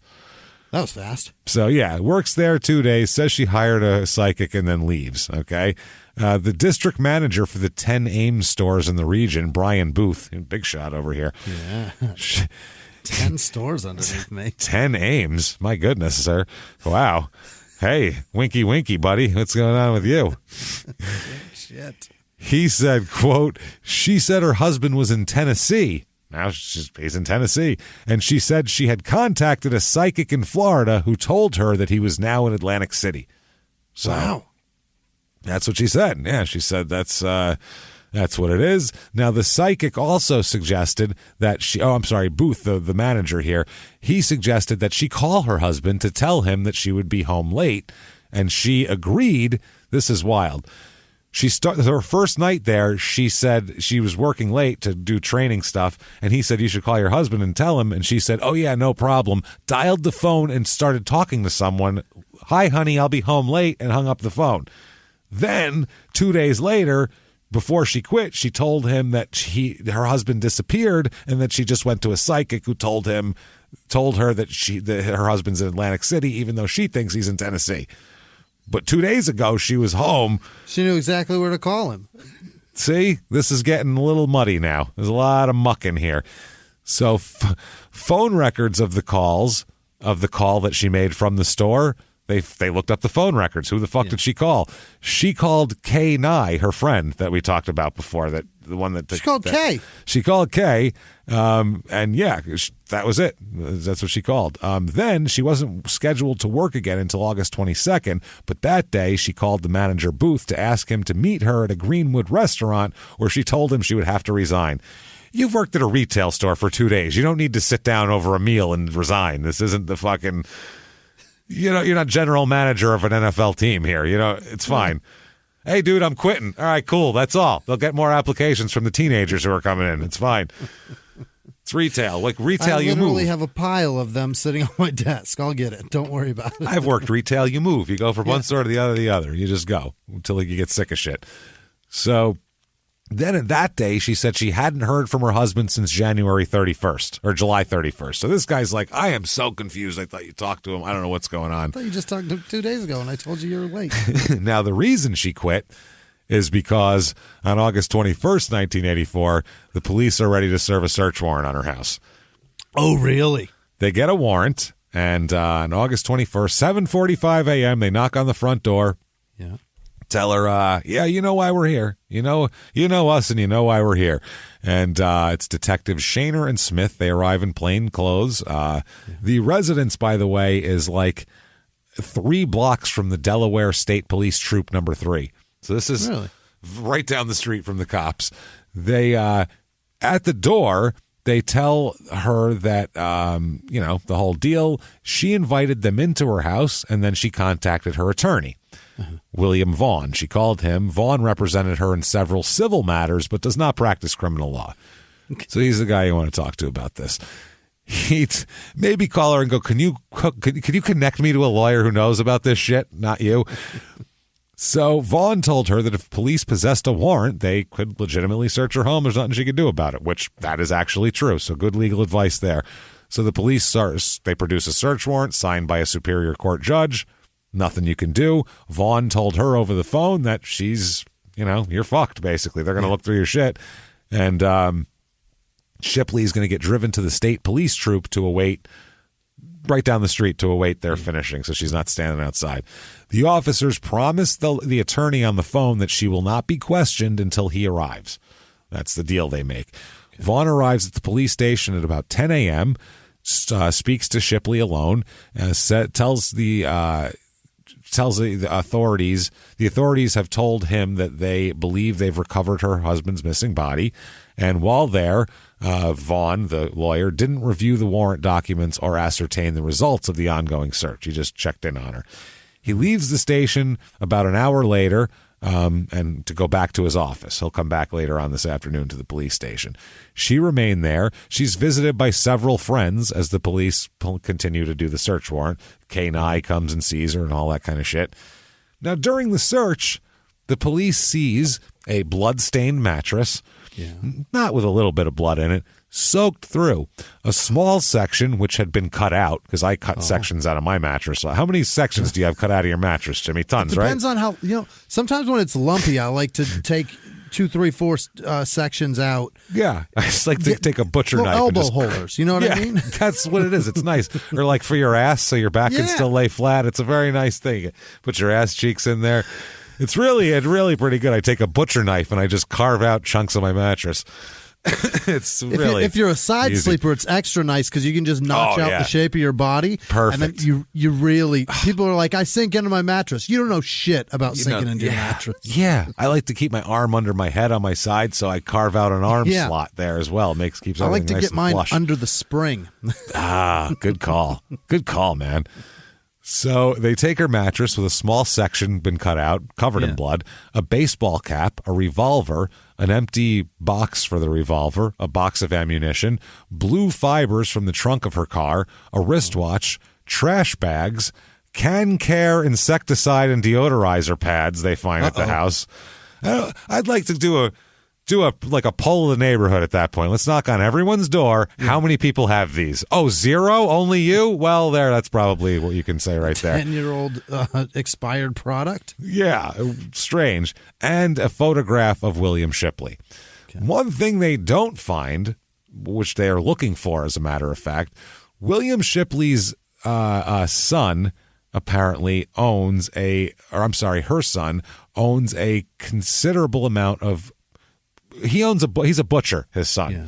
His son had given through that William tons of butchering stuff. So William Shipley owns a lot of meat butchering equipment, including a very, very, efficient meat saw to use that cuts electric through knife. No. It's a meat saw, but it cuts through bone. It's made to go through bone and shit. It's a fucking it's a meat saw. It's not made for wood. It's made for bones. It's a different type of deal. It's a special butcher product for hacking up a cow. Yeah, for hacking up a cow. So the one thing they can't find is the meat saw in the house. And the son's like, the meat saw's there. Yeah, they keep it here. It's not there. So no meat saw. Can't find that. Oh, boy. Now, back at the station where Christine is. Now, her attorney, Fawn, he gets back at about 4 p.m. In the meantime, Shipley, and the police haven't been questioning her. They're at the house searching. Mm-hmm. So in the meantime, they gave her coffee. They offered her lunch. She said she wasn't hungry. She used the telephone to make a long-distance phone call to a friend of hers. So she's like, while I'm here, I might as well run up the old LD bill. 80s style. And then later visited by another friend who were admitted into the interview room without anyone being searched, by the way. Everyone's going in and out of the interview room. It's no official. It's all very casual down here. All very casual. The lawyer, Vaughn, returns about 4 p.m., speaks with Christie again out of the presence of the police. Mm-hmm. She didn't complain about the treatment or anything like that. She didn't say that her, whatever, sweating me out in there. She didn't complain of any illnesses or anything like that. She said she was getting hungry and thirsty, though. One of her friends got her some crackers and a soda from one of the vending machines, and she was fine. Now, when they sit her down, there's things they need to talk about. One is the mattress. Yeah. The mattress, here's a quote from the court documents here. Quote, obvious blood streaks soaked through in one area from the top of the mattress to the foot of the bed. In one area, completely soaked through, and a chunk taken out in the middle of that area. And this was in the master bedroom of the house at the time. Other items, they do discover a different hacksaw, not the meat cutter, in the trunk of her car. Blue fibers that matched a bedspread found with the body's torso, by the way. Deodorant pads that were, as we said, very unique to that. Also the same trash stick flash bags. I almost said it again. God damn it. God damn it. Trash stick plastic bags. Damn you. Why can't I say those words together? Trash stick plastic bags comes out so much easier than plastic trash bags. I have to really think about that for some reason. God damn it. I can speak. You hear me talking, damn it. I can get words out. So they found those, blood stains on the mattress, the carpet, blood stains on the car seat. There's blood stains fucking everywhere. It's a bloodbath. It is a bloodbath here. William Shipley owned a Smith & Wesson 38 caliber, which is 38 caliber bullet is recovered from the skull, which was not found during the 2-day search either. So no gun. Meat saw and gun are both gone. These are two things that should be there. Also taken from the home were electric carving knives, a nylon rope, and plastic garbage bags. And like we said, the hacksaw. So anyway, the lawyer gets back about 4 p.m. The police indicate they want to take a statement from Shipley. They gave her Miranda warnings, and she responded she didn't want to make any statements, which is what you do. So the police then explain that while they are approaching you as a suspect at this point, and they have to because, the spouse is always the first suspect here. Sure. They said they need some explanations about her disappearance. Only you can provide them. If you provided some good explanations, and you're not a suspect anymore, it's going to be fine. Get out of here. So Vaughn asked for a few moments, the lawyer, with his client. During the break, he told Christy that if she did not want to make a statement or had any concern or had anything that was not comfortable with, that she didn't have to make a statement. And Vaughn and Shipley then returned, and Shipley told the officers she would answer any of their questions, quote, if I can. If I got the answers, you're more than welcome to them. Okay. So then they said that they're going to talk. They told the lawyer, okay, this is going to be a formal interview with your client here. We're going to record. We're going to do the whole deal. So, they question her about all this type of shit. It starts out, the detective on the tape says, introduce everyone so we can get it on tape. Like, that's how we're starting out. So everyone introduces themselves, the location, the date, the time, all that shit. Okay. So then the detective here says, I think the first matter at hand, although it's a technicality with your lawyer here, and I don't know if you've spoken with him about it, but we'd like to give you your rights. This is, again, they've already Mirandized her, but now it's on tape just to make sure. So you have the right to remain silent. Anything you say can be used against you in a court of law. You have the right to talk to a lawyer, present, blah, blah, blah. The lawyer's already there. If you can't afford to hire a lawyer, one will be appointed for you, the whole deal. Do you understand that right? She says, uh-huh. Okay. Now, detective says, okay, and do you wish to make any statements at this time? She says, no. So then the lawyer says, I assume at this point, basically, that she's a suspect in a homicide. They say yes. Then Vaughn, the lawyer, says, have you made identification of the body? The detective then says, quote, I don't, and then there's dashes, it's more dashes right now. So he has 3 false starts. I don't, it's right now. Yeah. 3 different times of how do I say this? Right now, I think it's a matter of we want to ask a few questions about your husband's disappearance. That's not an answer to the question. Right. At least at this point, we're not talking about a homicide. So just disappearance. But to answer your question, yes, we think we found him. We think that's him. That's a lot to say, yep, that's him. When an 8-year-old starts their answer like that, you're about to get a lie. You're going to get a lie. Yeah, same thing with a homicide detective. Yeah. If someone goes, I don't, it's right now, not Skittles. Good. Yeah. If you ask them, hey, you got that money you owe me, and you get that response, they don't have that money you owe them, and they never will, probably. See, what happened was, all right, get it tomorrow. I got to go. That's almost what had happened was. That's the police equivalent of what had happened was. Yeah. So the detective said, quote, I think that this is Detective Shaner. I think the question is this. He's been reported missing. Okay. Like, that's fine.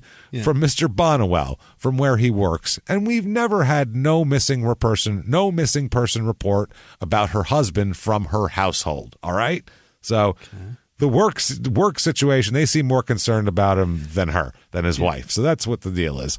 Now we have our evidence technician up to her house, and we've got some questions, that need to be asked. And I think that the thing is here, if she knows the answers to these questions, I can't see where it would hurt or harm her as long as it's not directly, related to that problem. There's a couple things that's been said that we'd like to clear up. Maybe we could clear everything up right now. You never know. Easy peasy. Let's Easy. Go. So then the other detective jumps in and says, at least initially, we're speaking of the last time you saw your husband. Who may have seen him then, any other contact you've had with him, and maybe some explanations about the things at the house that only you can provide for us. So they stop for a few minutes. They stop tape for 5 minutes. During the break, Vaughn explained to his client again, if she doesn't want to make a statement, she doesn't have to. Right. She said that she had nothing to hide and no reason not to talk to the police. That's what she told him. So, okay. Yep. Vaughn said no evidence that said that she's not making an involuntary statement. It's all voluntary. They reconvene. They proceed.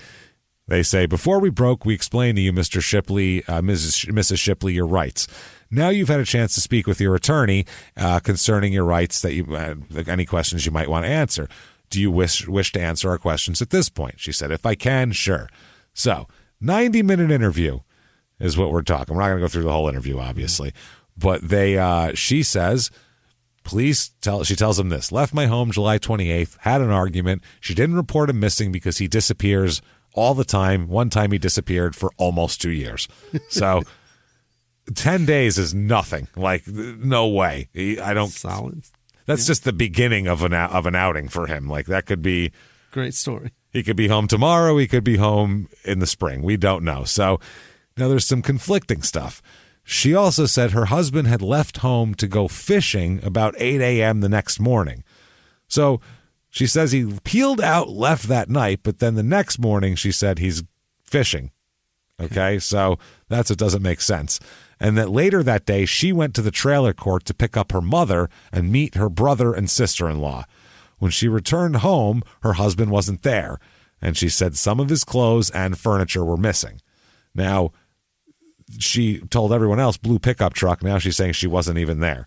Yeah, and there was some humiliation of the shit on the lawn. How she felt even was mixed into that whole thing. So now they said that the family went to the Brass Bowl restaurant in Dover for a few hours that Sunday. That's the day after the disappearance. When they returned to the mobile home park, she took her mom or her sister to meet a friend, or her mom took her to meet a friend, and then they chatted for about a half hour. This is Catherine Nye again. So Christine said that she argued with her husband about his drinking on Saturday the 28th. He got angry and left the home because she wouldn't go out to dinner with him because he was drinking. They argued again when he returned later that night, is what she said. Next morning, he left to fish. She left to go hang out with the girls. She comes home. Everything's gone, including him. Yeah. All him and all his shit is gone. The next morning, he's told her that he was leaving permanently. He said, I'm taking off. She said he was wearing a tan shirt, black slacks, and black wingtips when he left. And he said, I'm going fishing and I'm never coming back. That's what he told her. I'm going fishing and I will not be returning. Wow, that's amazing. She said, never heard those words ever. Ever. Never coming back. Loaded a bed, a lamp, and clothes into a friend's truck. Now, one of the state police said that also a pair of wingtips, black wingtips, were found in the home during the search. So these are the shoes that she says he's wearing. They're at home when the police search. And when a man fitting the description of the friend that she talked to was found, he did not, because she said, me and my friend were here. This person denied being at the home the day that he took off. So she lied about that. Two neighbors said that they never saw, and they're looking out the window all the time. We know that. They know when you get home and what car you're driving. Right. Those neighbors said they never saw William Shipley remove any articles from the house as described there. Never had the furniture on the front lawn. No strange blue pickup because they would have noticed it. The head, by the way, they're going to talk about the dentures now. She said her husband only had partial upper dentures that she knew of. She didn't even know that he had dentures, she said. She didn't even know he had a full tray on both sides? She said he may have gotten them done without me knowing it. How the fuck do you do that? How the fuck do you get all your teeth pulled without your significant other noticing? You have to yank them all out, and then they size you for the trays, and then it takes however long it takes for them. They have to make them. He would be wandering around with no fucking teeth. With, some weird temps in his mouth the whole time, so... She also said that William pulled her by the hair and shook her during an argument once, but never beat her, she said. William Shipley's supervisors at the Modern Maturity Center in Dover, they say that Christy told them her husband had beaten her and that she pledged it wouldn't happen again. So these are all the conflicting stories she's getting now. Her co-workers also said that this is some of her coworkers and some of his coworkers at the senior center. They both said that she complained about affairs he was having. And Christy told the police that he had infatuations that were, quote, were more on his part than on their part. So she's saying he had crushes on women. She also told police that she saw her husband drive away from their home in a white and maroon Mercury Cougar. The police said that car has been parked in a local dealership parking lot for more than a month now. She got flustered and said, quote, well, she probably started out with, Whatever. Right now, yeah. She said, quote, "I cannot explain that. I thought it was the cougar." And then earlier when she said, "I didn't know about the dentures." Now at this point, she starts talking about that they're not that close. She says, quote, "We never even take our teeth out in front of each other." That's what she said. So now they both have dentures, and she knows he has all the dentures instead of they never take their teeth out in front of each other like it's a nightly ritual that most people do. Being honest with her, I don't blame her at all. My grandma took her one tooth out once, and I lost my fucking mind. Yeah, it's freaky when it just changes your whole face. Like, what happened? So when asked about the cause of the damage to the mattress in her house, well, how'd that happen? She said that massive bloodstains resulted from him having a tooth extracted. All of them. All of it. Soaked. A body's worth of blood. Asked why. So at that point, she said that, by the way, at this point, the attorney probably should have cut off the questioning if he's a good attorney. Yeah. Later on, he's asked why he didn't cut it off there, and Vaughn replied, quote, "Because I was not an experienced criminal attorney." And I was fucking shocked with what I was hearing. I was like, damn, there's blood on the mattress? What do you have to say about that, Christy? That's pretty wild shit. A tooth? Come on, girl. But at one point during this, he finally detected he thought there was some badgering going on, so he said, quote, "Let me interrupt here. If you're going to charge her, go ahead and charge her. Go ahead and charge her. And if you're not going to charge her, then let's go." Now, I don't know what your questions, they're pretty pointed. You obviously consider her a high suspect. And then after that, he yanked her out of the room. They walked out, not charged, no nothing. If you watch the first 48, this is why you get an attorney. Because if they have enough on you to arrest you, they'll arrest you anyway. But if they're just poking around and you say that, then you get to leave rather than them telling you that, what would your grandmother think of that? You should tell the truth and all that shit. Before they get to the part where they extract your fucking confession. Yeah, not that we're trying to tell you how to get away with murder, but when you see people on there, you're like, don't just say it. Jesus, you went through all this trouble and you're just going to tell now? You've been saying didn't do it for the past 47 minutes. Yeah, what the fuck, dude? Now you're just going to give it up? Another piece of evidence they find is William W. Shipley's name appears on the back of a pension check dated the same day that the torso was found. Oh. So somehow his torso endorsed a check that day. Oh, shit. And dated it that day. But a payroll supervisor for the city of Baltimore, which issued the check, had difficulty determining whether the check's endorsement matched Shipley's signature on his original pension application. He said, quote, "There seems to be some similarities and there seems to be some differences." Like if someone who knows your signature tried to forge it, like your wife knows your general, this is how his W is, but there's little things that you don't realize that people do on their signatures. Familiar with the W, but not familiar with the ilium part. The ilium part's a problem. Right. The Hipley is more of a problem than the S. So another lawyer here, our municipal employee, said that Christy Shipley didn't complain when the city, at the request of the Dover City Police, stopped mailing checks in September of '84. Because they stopped mailing checks, they said, see if she complains. Yeah. See if she complains. And she didn't complain. They said that they also said that he normally would change his address because he's had 6 changes of address since he retired from the Baltimore police force. Wow. And they said that each time he moved before his disappearance, he filed a change of address form from that city. And it was very prompt also because that's where his money is. There was also no such filing, obviously, after his disappearance. And that's how that goes. Now, they questioned a friend here. And that was the lady who felt uncomfortable when the police talked to her, the Nye lady. So now, like I said, head and torso is what we have so far. Yeah. November 29th, 1984. Months later, human legs are discovered in a trash bag at Bombay Hook Wildlife Sanctuary near Dover. So that is a long fucking time. So at this point, they find there are legs and 1 foot. Oh. They find one. So all in the same bag? I don't know if it's all in the same. I think it's 2 different bags. There's parts of legs. I think they're chopped in half, not just whole legs stuffed in there. So let's go to the body parts recovered scoreboard, everybody. Yeah. At this point, man. all recovered except for the hands and 1 foot. So we're missing the hands and 1 foot, which are never found. Never find the hands. They never find one of the feet. Wow. So gone. So February 13th, 1985, Christy Shipley is finally arrested and charged with the murder of her husband and possession of a dangerous weapon during the commission of a felony. Now, at the time they were looking for her, they had information that she was out of state and didn't know her exact location, so they had to wait for a chance to arrest her in Delaware. And they arrested her. I guess she was in her night clothes at her trailer in the Riverside Trailer Park, and they came in and arrested her. Not guilty was her plea. There's that. So, physical evidence here.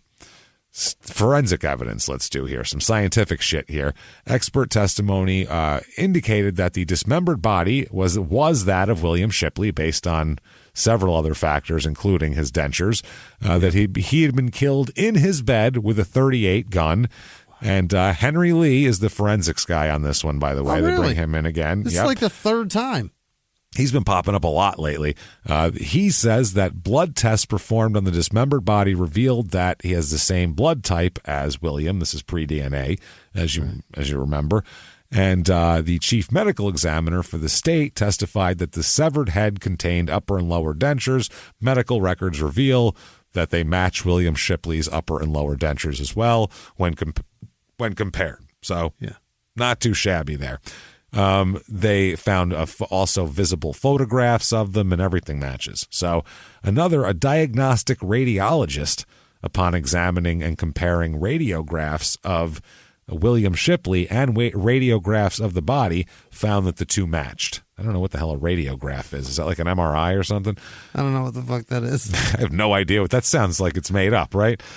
It sounds RG? like, yeah. I had a radiograph this afternoon. Boy, it sounds like something someone would have in the 1800s, like a scam, you know? I went down to the office, had a radiograph. Boy, they told me I have demons and trolls and gnomes in me. I got to get them out. Honey, you are not going to believe it. I bought these beans that they say grow a bean stalk. It's pretty cool. I got a radiograph and a at serum. the top is a radiograph.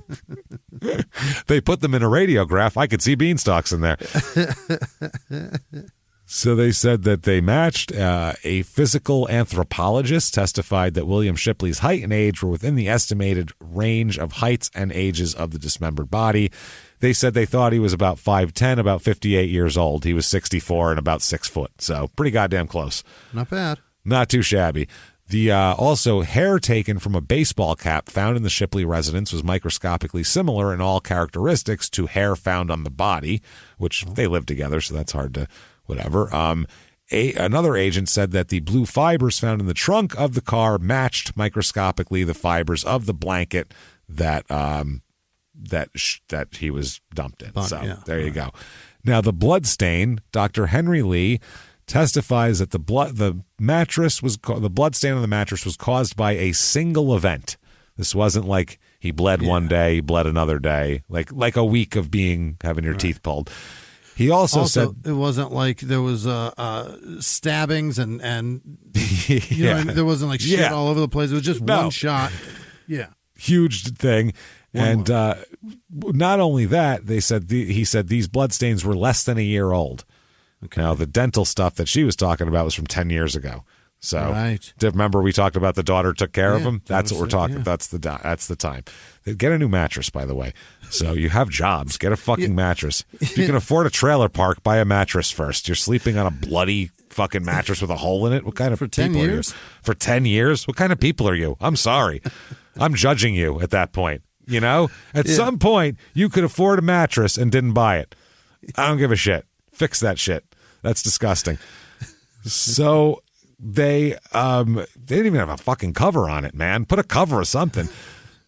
Just cutting lumps out of it? Stop it. Yeah. So they said that the cut in the mattress cover had been made within the recent past as well, based on the fraying. Also, an agent Albrecht conducted a comparative analysis of the .38 bullet recovered from the head and the box of cartridges at the Shipley residence. He testified they're all the same, and they were made during 70 and 74, these Smith & Wesson .38. So they don't go shooting a lot, I don't think. The ballistics revealed that the fatal bullet had not been fired from the pistol seized at the Shipley home, but that was consistent. The caliber was consistent with the missing .38 that Christie had given to him as a retirement gift from the Baltimore Police Department. She gave him a .38 as a retirement gift when he retired from the police department. That's the gun they think shot him. And then he was shot with it. Son of a bitch. It was the revolver that they had was, William Shipley had shown his boss this revolver, a snub-nosed .38 stainless steel, less than a month before he disappeared. So it had been there. And police did find the box in which that revolver had been packaged by the manufacturer. The original box they found, but not the gun. So the wound... Various experts assisted in identifying the body and doing all that shit. The position of the wound, of the fatal wound, would have been in the direction of the bullet's travel, and it's consistent with him being shot while lying down in bed. So this is the theory, okay? That whatever happened that night happened. He went to sleep in the bed like a normal person. She came up in his sleep and shot him in the neck to where it lodged in his spine, severed his spinal cord, and killed him immediately. Okay. Wow. Then she took the son's butchering meat saw that he had given to William, took that and dismembered him right there on the fucking bed because he was too big for her to move off the bed. Oh my God. So this is the amount of blood we're talking about, from a gunshot wound to the head and then a full dismembering of a human body. That's the amount of blood. That's the amount of blood that's on this mattress that she's trying to say is from 10-year-old dental work. From having a tooth pulled. That is, I'm sorry, the brutality of that, shot in their own bed. Wow. She just chopped him to pieces. There's no evidence that anyone else was involved. They think she did it, period. Wow. So obviously there's motions to suppress all the stuff she doesn't want out, like, the evidence. There's all sorts of stuff like that. How cold is that, man? That's disgusting. That is cold fucking blooded. When she even poor admitted, bastard. Yeah, he never hit her or beat her or any of that shit. Like there was no, this wasn't like she's not even claiming, like a battered wife type of thing. Right. Like whatever. None of that shit. She just fucking. Either she's completely innocent. In this court, there can be only she's completely innocent or the most cold-blooded motherfucker on earth. One of the two. Those are the only options. He said, I'm going to sleep, and when I wake up, I'm going to kill you. Yep. Or he went to bed angry, and she is the most diabolical bitch in history. That is one of the two. So, holy shit. Man, so her attorney is saying that there's a big deal with the attorney here. He said, he wanted to leave here once she's a prime suspect. He said, I'm not experienced enough in criminal law. I do not think like a criminal lawyer. If someone tells me they've nothing to hide, I'm dumb enough to take it at face value. That's what the lawyer said. I don't know shit about criminals, so. I want out of here. This shit's fucking me up. Yeah, he said in court when they're trying to get shit suppressed that he probably shouldn't have let her discuss the things with the cops, but, I didn't know what else to do. That was that. She kept yammering. Yeah, she kept going, and I just was like, okay. So they said that her other attorney here attempted to show that this Vaughn guy was incompetent in the area of criminal law and perfected ineffective counsel. Rarely do you have the lawyer go, yeah, I didn't know what I was talking about. You're right. Usually they're saying they were competent. Here he's like, no, I'm a moron. So his 22-year law practice was real estate, wills, and estates. So, yeah, he said he asked to be removed from the list of attorneys practicing in the federal courts because he didn't want any criminal cases put his way. Right. So his nephew and law partner is James Vaughn Jr. He remains local counsel in her case, though. Mm-hmm. So I guess he is doing that. Dover attorney William Nicholas also entered the defense's case, and then she's also got a public defender appointed by the court to act as an independent counsel. It's a mess. She's got like 5 lawyers at one point. We'll talk about that in a second. Her bail, she's set free on $175,000 bail. Oh, put up by her 2 brothers mortgaged their homes to post her bail. What? Yeah. So they believe her, apparently. That's They don't know shit, right? They don't know the ins and outs of this. There's no way. She's saying, I'm an innocent person. This is terrible. Yeah. And they're like, God, we got to get our sister out of there. So, I mean, not good for them. It's nice. I would want my sister to get out of there, too, if I had one. But now, multiple attorneys. She has 5 attorneys from her arrest to her court now. 5. Okay. First was Vaughn. He withdrew. Then James Vaughn, his nephew, and partner, he remained on the case along with William H. Murphy, who's more experienced. Murphy then contended that William Vaughn had provided his client with incompetent representation, and because of this conflict of interest issue raised by this guy being that guy's nephew, that he had to withdraw from the case as well. So then Murphy, the lawyer, estimated that Shipley's case would cost as much as $300,000 to defend, and then he withdrew from the case after she ran out of money. Another public defender, Joseph A. Gabay, him and another one were assigned to the case after Shipley was declared indigent by the court.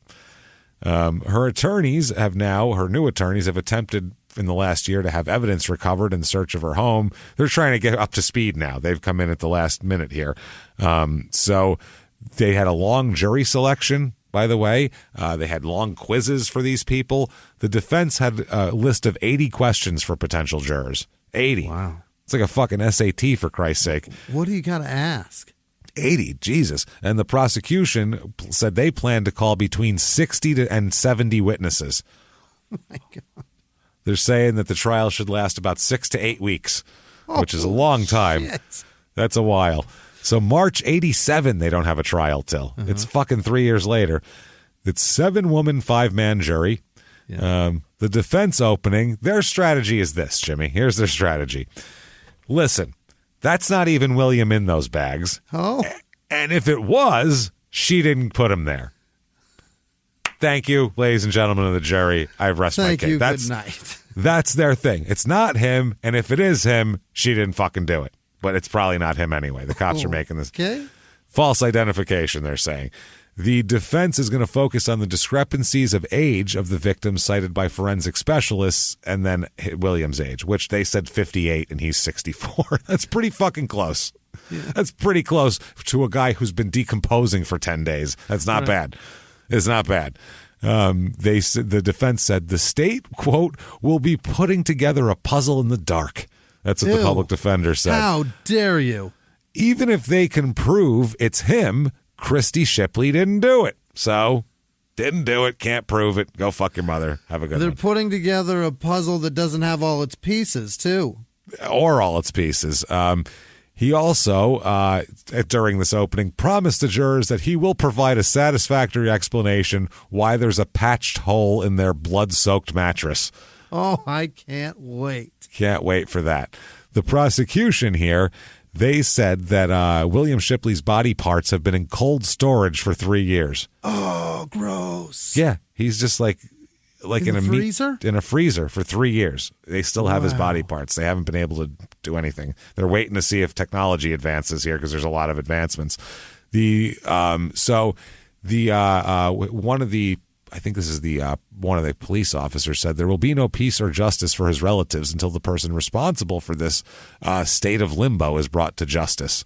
So I would say so. Now, a magazine is brought into this whole thing. One of those detective magazines that BTK was so fond of. Yikes. He loved those things.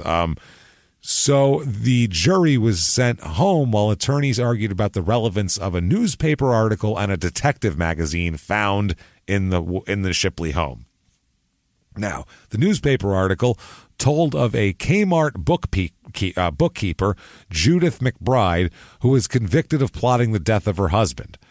They said that her friends said that Christie thought that the crime was vicious and that McBride's life sentence was fair. That's what she had told her friends about it. But she found reason to save this article. Now, the detective magazine, it's the Headquarters Detective is what it's called. This magazine had an article headlined "Grisly Case of the Beheaded" on it. That was the headline of the cover. The prosecutors argued that the articles contain similarities with the slayings that she's accused of committing, but defense attorney said the articles would prejudice the jury, and so we can't have that. The defense had an insistence, the public defender, on reading every headline in a torrid detective magazine to prove that the publication would prejudice his client. He leaned against the podium and rattled off story subjects and read a few graphic paragraphs to make his point. The courtroom audience sought to stifle its embarrassment or amusement as he proceeded. Here's one, he would read, quote, "Secret sex kills town sissy." That's one of the headlines. And how about dead nude in haunted house? He said even the judge, they said that even the judge, who's like a very staid, reserved guy, even got a couple of chuckles in once in a while at some of the crazy shit that was being said. They said even he was a little laughing. Finally, he said, "Mr. Gabay, you may identify them by their general subject matter. It's not necessary for you to read each article in its entirety." Wow. Now it's like when you read the porno titles. yeah, it's one of those. If they ran down like the plot of the movie too. That would be amazing. You don't need it. We get it by the title, okay? Yeah. We understand. So the Delaware Attorney General, Charles M. Oberle, he stopped by one day because he wanted to hear from this one guy, Herbert McDonnell, who's a New York professor. He tells the jury how he had slept on the Shipley's mattress for 8 days, their blood-stained murder mattress. He slept on it for 8 days to see if a patched-over hole in the first layer would fray from normal use. So how much fray would there be over 8 days now? Is that 10 years worth of fray, or is that 2 days worth of fray? What are we talking about here? So the statement recorded about her, with the police, that interview, that's played as well, shows lots of contradictions. The statement also revealed financial troubles, the $69,000 balloon payment that added to their marital problems. The chief prosecution witness, the medical examiner, said that human remains discovered there were Shipley's, so they got that there. He said he had compared race, height, blood type, dentures, and age of the recovered body parts of William Shipley to make positive identification within reasonable scientific certainty. Without DNA, you don't know for sure. Right. But it's hard. He said, quote, "You cannot find all the specific forms of comparisons in combination in anybody else than this body, which is William Shipley Jr., so Sr. So it doesn't. He said, you're not going to find all of these. If it was just one thing, fine. But they're all of these combination of things together. It's him. Period. It's too much. It's too much. Yeah. They said the man was 5'11.5" tall. He's 6'2". Sorry, 6'2". Or I'm sorry, 6 feet tall on his driver's license. So okay, and half an inch. 5'11.5" from a torso. Yeah. They said 58.5. He's 64 years old. That's pretty fucking close. I'm sorry. The blood type matches his blood type. The head had the dentures, as William Shipley's son and his first wife had said he had as well. They said they relied on assistance from several expert associates for the blood, dental, microscopic, and x-ray comparisons, and also the state's medical department examiner, relying on all these outside experts, brought further objections that they didn't know what they were doing, these experts. Meanwhile, he brought them to the people who knew the best what they were doing. That was the point. Good for William. He looks 8 years younger in death. That's incredible. Yeah, I mean, when you're 6 years, when your head decomposes for, I guess, incredible. Not bad. You look 5.5 years younger. That's terrific. So, he also this medical examiner had the prosecutor lay on the floor while he showed the jury that it was possible that he was shot in the couple's bed, as the state claims. He laid on his left side as the medical examiner used a pointer to show where a .38 caliber bullet could have entered the rear of his right ear before lodging in the lower neck, causing the amount of blood found by police on the mattress. So the defense has a new strategy on April 28th, 1987. They come into court, brand new strategy. Guilty? No, it's not him. It's some blah, blah, blah. New strategy is, he's alive. We found him.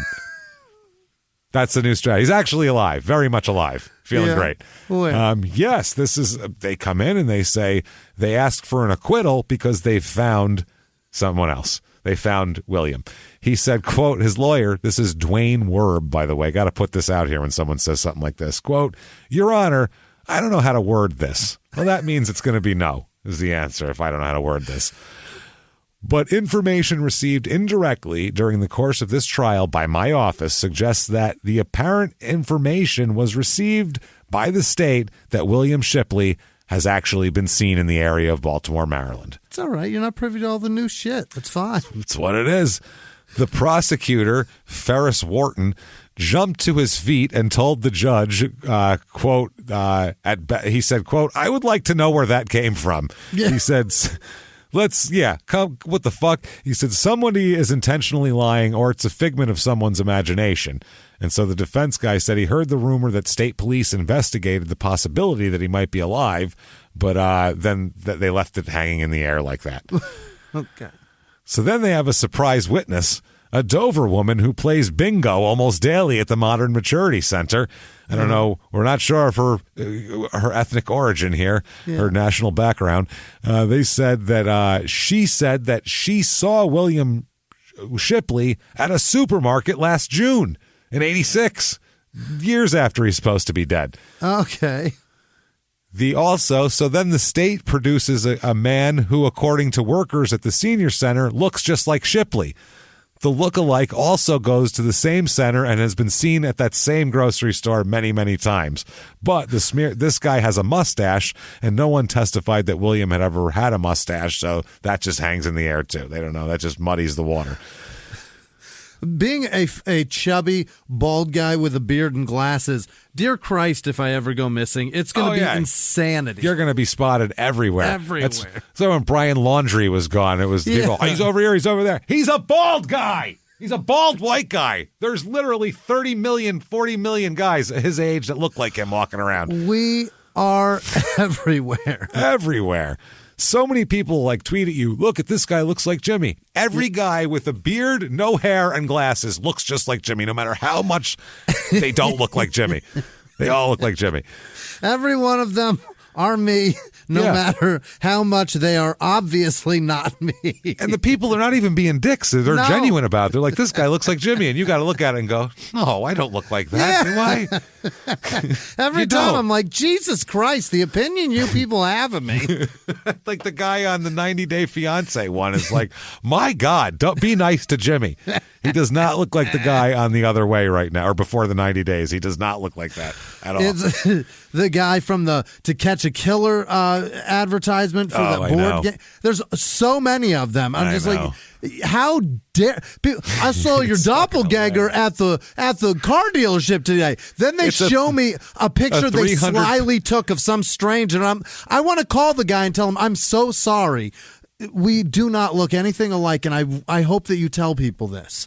One of them had such a fat head that you could see the head fat around his glasses was almost touching around the arms of his glasses. That's fine, but Jimmie does not have a fat, he's not, he's not that fat. I'm not fat at all, but I'm a mess. Fat. But I'm not that much of a mess, you guys. Fucking have a heart. Have a heart. I've got feelings. I've got a feeling. That's fine. Well, now they're all just going to say nice. Oh, Jimmie, that'll say nice things. Don't say anything. God damn it. He needs no more encouragement. He's fine. Neither of us need any more encouragement for that matter. Don't say nice things about me. All I need you to do, you know what? I don't care. Stop telling me I want. Look like fat bald guys. You guys are nice, so say whatever you want. Just don't tell Jimmie he looks like every fat bald man you see, and we're really, really thrilled. Otherwise, thank you for everything. Facebook's bad enough. That goddamn software, it keeps tagging me in photos that are not me. And I'm like, how dare you, Zucker nerd, you fuck. Let's see if you look like Zuckerberg. Here, what about this guy? I think you look like him. How's that now? It's so annoying. It drives me bananas. They bring in her daughter, who said she took care of him while he had his teeth taken out. Right. And she says he was sick for days and the blood drained from his mouth constantly, causing him to vomit. She said so there was blood all over the mattress. She said that he cut the mattress where it was so stained. And she said that her mother was irritated with him and refused to sew a pillowcase over the hole. She said it didn't make much sense. So Oh, my God. In her statement, Christine said the hole was 8 to 10 years old and that her husband cut it after the tooth and all that kind of shit. So now they think that the wound is much more recent and the blood could have come from a gunshot wound, obviously. So they said that the daughter also testified he once left home in a rage one weekend about 2 years after the tooth incident. That's when he was gone for a couple of years. And he returned and he tried to update him on the house stuff, like, oh, while you were gone for 2 years, the daughter was like, this happened. He said to her, quote, honey, I haven't missed a thing. I saw you children every day. I watched you walking to school. So he was apparently like making sure the kids got to school okay and parking and watching them walk to school. I don't know if that's creepy or sweet. I'm not sure which one that is. I know I disappeared, but don't worry, I was stalking you. What? Yeah. Didn't talk to you or anything. Made you worried about me and thought I didn't want you, but I care. What a weird fucking thing to do. So Christine testifies. Mm-hmm. She has to at this point. Yeah. She describes what she calls a bizarre encounter her husband had with a stranger who knocked on the couple's door 2 days before he disappeared. It's always some weird, mysterious person. She said that she took the stand, said she was in the bathtub when there came a knock at the door. William went to answer it and then came running back through the house in a rage. He said, this man is standing at the door asking me for sex. So she said a man knocked. He told his wife a man knocked on the door and was like, "What's up, bro? You could like want to blow me or something?" Like, who the fuck knocks on a door and asks another man for sex? I've never heard that happening before. What's up, bro? You want to fuck or something? So a man knocked. He answered the door and he goes, "What's up, bro? We fucking or not?" He said asking me for sex. Oh, okay. So Christine, this is what she's telling on the stand. She's saying this. She said that the state police later found a 15-year-old black kid near their home, and William identified the teenager, who was 5'10", 180 pounds, as the guy. The 15-year-old came to his door and said, "What's up, old man? You want to fuck?" What 15-year-old asks a 65-year-old man unsolicited at the door like he's selling dictionaries if he wants to fuck? What, are you kidding me? Hi, I'm selling chocolate for benefit of my school. I don't want any. Jesus well, can I blow you? How about I blow you then? Trying to sell magazines to help kids like me have a better future, or I could just blow you. One of the two. What the fuck is happening? She also said that he didn't want to press charges against the kid, but told the police to take the boy home to his parents. And she said she didn't know the boy's name, but told an officer that the teenager, quote, this is a fucking don't blame me, this is a quote, seemed a little retarded. Okay. That's what she said. She said, and then another, a kid about the same age was at the site where a black kid the same age, quote, fitting the description, just same height, weight, age, was at the site where the garbage bag containing the torso was found. So the officer said that the kid met him at the site when he responded to a complaint about the smelly garbage bags. So the officer told Christy Shipley that the boy also said that the boy appeared dopey or goofy at that point. So there can't be two 15-year-old goofy kids walking around. There has to be, rather than two dumb kids in the entire state of Delaware, it's got to be the same kid. And he not only went to the door, asked an old man to blow him, then killed the old man in his own home, dismembered him, took him out there, then called the cops and waited for the cops to pick up the bags and said, all right, good, you got that, officer? Have a good one, and then left and went home. Thank God you cleaned that up. I'm dopey. I'm a little too dopey to do it myself. It's fucking weird, man. She said that he was always so nice. She said he would disappear for a while and then he'd come back and act like nothing would happen. She said you could tell he was going to leave because he would drink more before these incidents came. And then when he'd leave, she would ask him, "Where'd you go?" And he would tell her, "It's none of your business." None of your damn business. But then in the next sentence, she said he'd be wooing her back and whining and dining and sweet talking, but then saying none of your business. So that's not really wooing.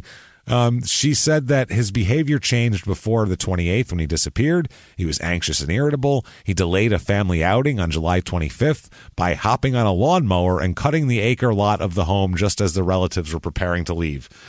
She said that was weird. She denied shooting him and dismembering him, obviously. She had 5 days of testimony. The defense attorney said, "Did you or did you not kill your husband?" And she said, "No, I did not." Okay. I think I believe her. Why, are you kidding? So she had no explanation for fresh blood on the mattress. No explanation for a lot of stuff when the police came and searched her home. At one point, she kept answering the same answer to all the questions. Quote, "It was a stressful day, Mr. Wharton." So I don't remember any. Marshawn Lynch. Too much stress. Too much stress, man. The prosecutor asked her if streaks of blood extending from the cutout portion of the mattress to the foot of the bed could have come from someone dragging a body across a mattress, or body parts for that matter. She said, quote, "I don't think so." In my forensic opinion, I don't think so. Quote, "You already have Bill Shipley out of the picture. I would have no one to answer to. If I was going to stand there and cut on my mattress, I would have cut up the whole mattress." She said that her husband cut the hole in the mattress when he was bleeding on it years before from the teeth. She also said that her husband suffered it for this is soaked through blood. This isn't a little bit of blood. She said, "Any more blood on there, I can explain this way. Dentures, the one time, he also has severe eczema." Oh, yeah. Gallons of blood pour out of you. And this one's the most, and hemorrhoids. Obviously. Oh, yeah. Yeah. You're going to soak it through. I mean, fucking A, he's just bleeding a river out here and never fixing it or taking care of that at any stretch of the imagination. That's gushing out of the asshole. Just gushing. This is fucking insanity.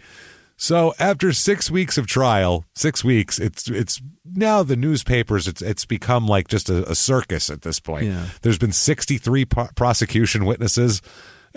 It's been a fucking disaster. It's been a mess. The paper is now newspapers start talking about the different styles of the attorneys now because they have nothing else to talk about with the evidence. There's even a fluff piece on Christie. What? It says she's been through quite a lot in recent years. She's lost not only the Woodside home that she and her husband owned, but also the Riverside trailer court residence where she moved after his disappearance.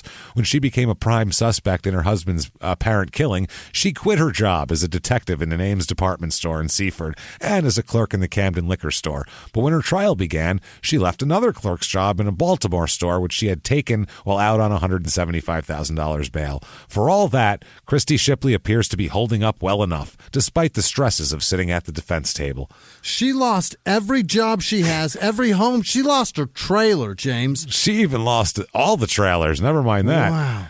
Wow. They talk about... Perhaps, James, he did just go bleed out somewhere. He's got fishers, and he's not coming back. He's not coming back, man. He's got some bad things happening in his ass. He didn't say he was going fishing. He said, "I got fishers. I'm not coming back." I'm going fishers. That's what he said. I'm not coming back. I'm just going to let these bleed out, and I'll just lay there. He didn't say fishing. He said fistula. That's what he said. Fistula, not fish. What are you talking about? Yeah. Oh boy, he's a mess. So anyway, a former best friend testified that she gave the liquor carton similar to the Sun cooler, that she had to testify that. Also, they talk about she's lost some weight since her arrest. She looks good. They're talking about in the paper, literally. Like, let's talk about what she's wearing too. Let's bring fashion into this. She's being investigated on trial for murder, but boy, the ass on this chick. It's crazy. The people from the old folks home are coming to watch because they like it. There's a junior high classes that come to watch. Wow.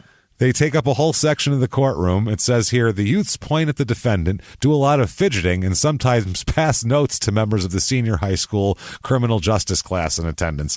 On occasion, teachers will win permission to let their charges examine some evidence during a recess. The fuck? Holy shit. The more popular exhibits are photographs of the autopsy and body parts. Looking at the photos one day, Dover Air Force Base junior high student whispered, "Oh, that looks like Jason in Friday the 13th. What the fuck? What the fuck is going on with these kids? They have 14-year-olds looking at murder photos? 12 and 13. This is junior high, man. Oh, my God. What fucking 13-year-old? There's a couple of weird ones, but I'm not like, whoa, cool. Is that a torso? I want to see his head. Is that a maggot-filled bag? Why would we be showing this to kids? The funniest thing out of all of these people, the guy I want to talk to the most is the guy who thought it was a good idea to take what he thought was an animal carcass out of a maggot-filled bag. So attorneys say that it's the longest criminal case in recent state history. It starts into a 13th week at this point. Wow. And one said, quote, "It's hands down the longest. I don't know of any case that's even close." That's the Chief Deputy Attorney General Bartholomew J. Dalton. They said, "We've had some pretty long civil cases, but I would guess this is the longest criminal trial." Yeah. The verdict, for all that 13 weeks, they start at 10:45 and end at 4:10. So that's how long they deliberate for, the jury. Few hours and a unanimous decision. They bring her in there, and she is found guilty of murder, obviously. Also, it's asked that she is her bail be revoked and that she be that she be jailed immediately, and the judge agrees. We'll bury her outside immediately. I said that because the next word is that they finally got to bury William Shipley. Yeah. His family finally got to bury him. He's been in cold storage for 3 years. Imagine that shit. Real. They finally now turn the body parts over to his son, William Shipley Jr. of Pennsylvania, and he made a request for the death certificate and all that. Funeral arrangements will be made, and he said, "My father will be buried alongside his mother and father in Baltimore County, Maryland." That's nice. Sentencing. Did that guy say hands down the longest trial he's ever seen? I think he said hands down, or hands missing, longest trial I've ever. You can't say that when that's all we have of the body. No, that's all we don't have of the body. All we have is from the hands down. Hands off. We don't have any. Hands off, because he's got no hands. They have everything but 2 hands and a foot. The prosecutors, during sentencing, by the way, this is a death penalty case also. The prosecutors during sentencing do not even call any witnesses. They say that the depravity of the crime stands on its own, and we're leaving it. Yeah. We're standing pat. That's a power move right there. Yeah. But in closing arguments, they did say that she deliberately squeezed the trigger and snuffed out William Shipley's life. Now, the jury, you, ma'am, may fuck off. She is sentenced to life without parole. No parole. No parole. They could not. They were half and half on death penalty and life. So they ended up being death, or it ended up being life without. In prison, she began serving at the place she worked. Is that right? Yeah, that's rough. Began serving there, and then the Delaware official said her life was at risk among the inmates she's guarded. You know, they're trying to stab her on a daily basis. I'm sure she was a twat to them. Ain't that lady that tossed our cell 2 years ago? Yeah, and not my salad. I'm going to fucking stab her. So she will now. So I'm saying they move her to New Jersey in 1987. Yeah. And she ends up dying in prison there. What? Yep, she is dead in prison. And all they said was New Jersey prison procedures were followed when Shipley died. And How that's long it. ago? She is dead. I believe I can't find. I found 3 different dates. I think it was 2006. That's what I'm going to say, or 2008. That's my best guess as to what it is. But there's multiple dates because I can't find the original fucking article for some reason. How about that? She died when a lot of other people's balloon payments came due. Yeah, right. We have balloon payments, too. She's like, none of them are killing their husbands. Fuck it. I thought I'd get away once it happened again. And then she said, I'm done. But she died. She was, I think she was like 70-something years old, too. So who knows? But that, everybody. That is a story, James. Dover, Delaware. God. And quite the goddamn tale of wildness and crazy shit there. Yeah. That's a classic, in my opinion. That's small-town murder. That's the essence of small-town murder, that shit right there. It's good really stuff. Boiled down. It is. So whatever app you're listening on right now, give us 5 stars. That's a crazy shit story. We deserve it. So give us 5 stars. Thank you for doing that. You can do it on most of them now. Even the ones that you couldn't before, you can do it now. So do that. Head over to shutupandgivememurder.com immediately. Get your tickets to all sorts of live shows throughout the whole year. There are some tickets that opened up, a few, not many. We're talking 50 out of 1,000 in each place. Right. For Minneapolis. Yeah, for Minneapolis and Chicago. And I saw that last week, so there might be even less now. They go very fast, so you better hurry. Yeah. They were sold out, but then people return them because of the reschedule, so that's what you're getting is a few of those. So keep checking back if it is sold out. We'll be there in a few weeks. We can't wait to see everybody, and check for the shows for the whole rest of the year. And I wanted to say thank you for coming to the virtual live show. Unbelievable. If you missed that, you missed a lot. First of all, the episode was insane, but you missed the Gogurt story. You did. We took Gogurt down. 3 days later, they changed the name of Gogurt. We understand they've had that in the works for months to have the marketing, but still, 3 days after we said it, they were like, we're not Gogurt anymore. Gogurts are gross, you guys. Yeah. We ruined Gogurt. We had hundreds of tweets about ruining Gogurt for them. I mean, we destroyed it with that story. Can't feed these to my children anymore. So don't miss the virtual live shows when we do them, because there's always shit that comes out. But shutupandgivememurder.com is where you get all of that stuff. Social media, you can find us there. Follow us. We are at Murder Small on Twitter, at Smalltown Pod on Facebook, and at Smalltown Murder on Instagram. Patreon, my God, Patreon this week, patreon.com/crime in sports, and listen to Crime in Sports if you haven't on it anyway. Just check it out. It's really good shit. But what you get for your $5 or above is access to everything. Small Town Murder bonus, Crime in Sports bonus, whole back catalog of like 150 episodes. There's a lot of shit in there to check out. So do that. This week, your 2 episodes are for Crime in Sports. It's going to be worst contracts in sports history. Mm-hmm. So this is just a lot of failure. Failure of players, failure of idiots giving people too much money. Right. Failure is where we thrive, and that's where we're going to thrive this week. Yeah. And then for Small Town Murder, one I've really been looking forward to, based on this book I've been reading, which is everything in BTK's own words that he wrote himself to this journalist about this, and it is really weird and creepy, and he's creepier than he is gross. He's just an asshole. He's a weird guy. You know what I mean? Oh, like yeah. He's just weird. He put a box, one of the notes to the police in a cereal box, and he said, because I thought it was funny because I'm a serial killer. That's the kind of humor he has here. That's his humor. Was it like a Special K box or some shit like that? There was that. There was a Toasties box. There was different boxes. Yeah. He used different boxes from time to time. But anyway, we're going to hear about murders in his own words of what he was thinking, how he got off on it, the whole deal. We'll check all that out. Patreon.com/crime in sports. And we have fun with those when we micro focus on one thing like that. So we're going to talk about a couple of murders. It's going to be wild. So check that out. Patreon.com/crime in sports. Thank you so much. And Jimmie will give you a shout out at the end of the show. We're going to talk about you, and he's going to mispronounce your name, even though we want him to pronounce it very well, but he still won't. And it's not on purpose. So that said, I think it's time to hear about those people, Jimmie. Yes. Tell me about them. PayPal. Use our email address, crimeinsports@gmail.com if you want your shout out.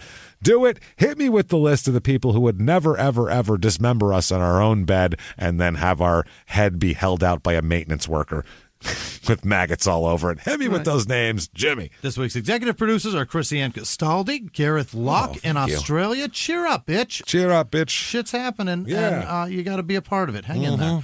Jordan Bennett, Selena Jensen, Hope Mowry, Brandon Rachel, Mario Federico, and Royce Isaacs, that goddamn wrestler. Hey, Royce. We love Royce. He will suplex the shit out of you.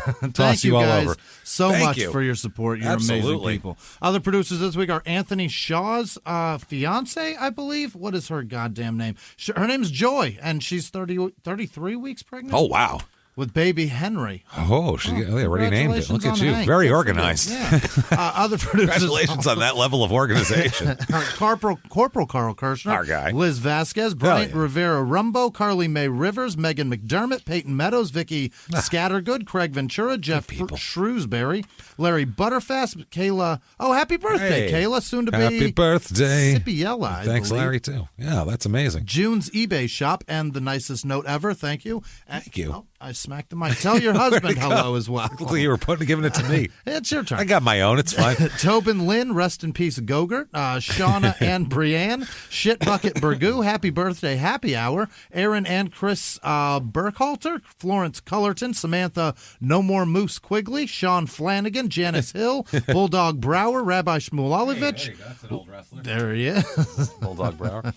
Liam Wright, happy birthday. Happy birthday. Megan Manillo, or Manillo. whichever. Willie Lee Williams Jr., Mike Sears, happy birthday. Jason bought a new Rush pinball machine. Forrest, Tony Simpson, Pablo Luna, 3D Palace, Miranda Gegner, Danielle Foyles, Connor Smith, Chuck Nelson, Shannon Burnett, Court with no last name, Queen Leaf, Kevin with no last name, Jessica Confer, Mackie Tisdale, Kat with no last name, Spencer Woolard, Mariki, Bad Stubner. Boy, oh boy, I'm sorry. Kate Ankrum, Shay States, Shannon Phillips, CC Mongrain, Maddie with no last name, Thomas Guthier, Sarah with no last name, Kristen Skinner, Brandon Rachel, I think that's the same guy. He donated both ways. Wow, thank you. Zoe Rajski, Jesus, Brianne with no last name, Brian Kirchhoff, Zach Paris, Carolyn Clark, Edgar Mercado, Andrea Gormley, Paul Castello, Amber Tinsley, Justin with no last name, Cassandra Secundo, Jess Carlson, Beth Ballinger, David Slee. You're dangerously close to the... I know it. Segundo is what you're trying to say, I think. I think not that's Curtis what you almost Lee was said. son. Liam Booth, Dayton Hamilton, MJ Sarowis, Vicky Christensen, Jameson Tuzio, Edwin Stacy, Tracy, Alex with no last name, Ryan Klump, Grant Phillips, Thomas Foster, Tasha Girl, Wesley Hofford, Amanda Ming, Dan Kester, Valerie Shreve, Kim Helms, Kai Connell, Matt Patty Whack. Oh, boy. John Montenegro, Stephen Mullins, Patricia Austin, Jessica Leggett, Chris Marlin, Christina Smith, Alec Porter, Irene Vega, Kathy Shaw, Angadavir, Pawar. I'm never going to get that. I apologize. TJ Enlick, Sarah Jones, Bob Croup, Joe Lynn Curran, Mo Harrington, Shane Smith, Lisa Galashua. Trevor Roberts, Greg Petrakis, Garfunkel with no last name, Kathy Theed Frank, I think, Josephine Gavinet, Mary Evan, Eve Glandon, Dustin Danes, Richard Cartwright, Corey Ann, Julie Cummings, Beth Marchetti, Molly Haytem, fucking hate him. I hate him. Noah Sapper, the Stoner Berserker, Erica Akamine, Seth King, Sir Chuck Wagon, Cassandra Harrison, It's Just Us, 1193, Nzinga Bryant, Braden Dietz, John Hart, Robert Kane, I think, James Samuel Martin II, Dr. Nikki Martinez, Evan A., Tiffany Jane, Kyle Heyer, Parker Lane, Elliott with no last name, Samantha Mars, Julie Bailey, Benjamin Williams, Skirbles, Amy Lambert, Tony Luongo, fucking hell, Liam Wright, I said that? Thank you, Liam.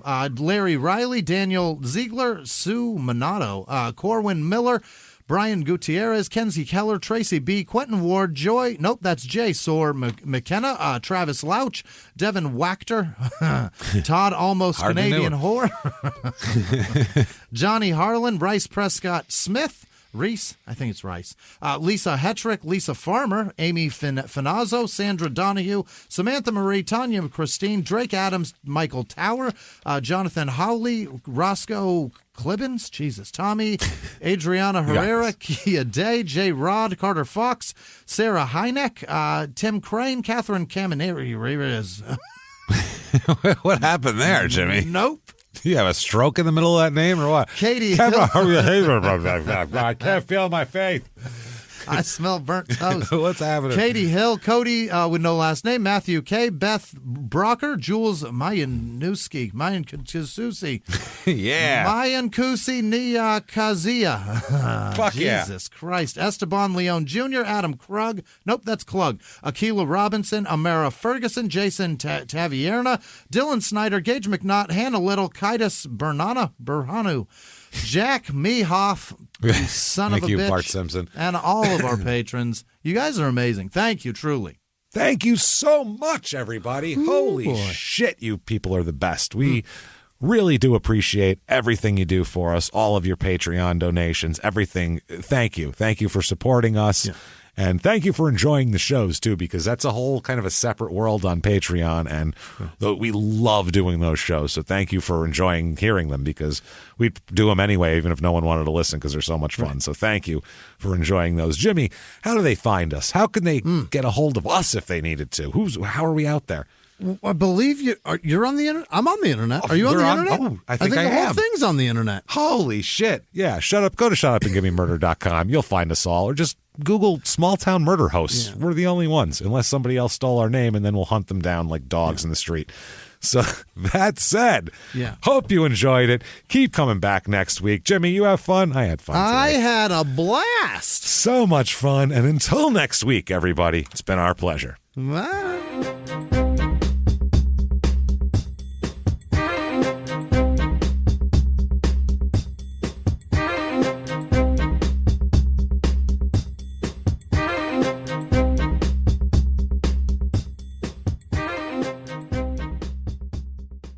If you like Small Town Murder, you can listen early and ad-free now by joining Wondery Plus in the Wondery app or on Apple Podcasts. Prime members can listen early and ad-free on Amazon Music. Before you go, tell us about yourself by filling out a short survey at Wondery.com/survey. Wayfair's President's Day clearance is on. Right now through February 18th, get Wayfair's best deal since Black Friday with fast and easy shipping straight to your door. Save up to 70% off now at Wayfair.com. Wayfair, every style, every home.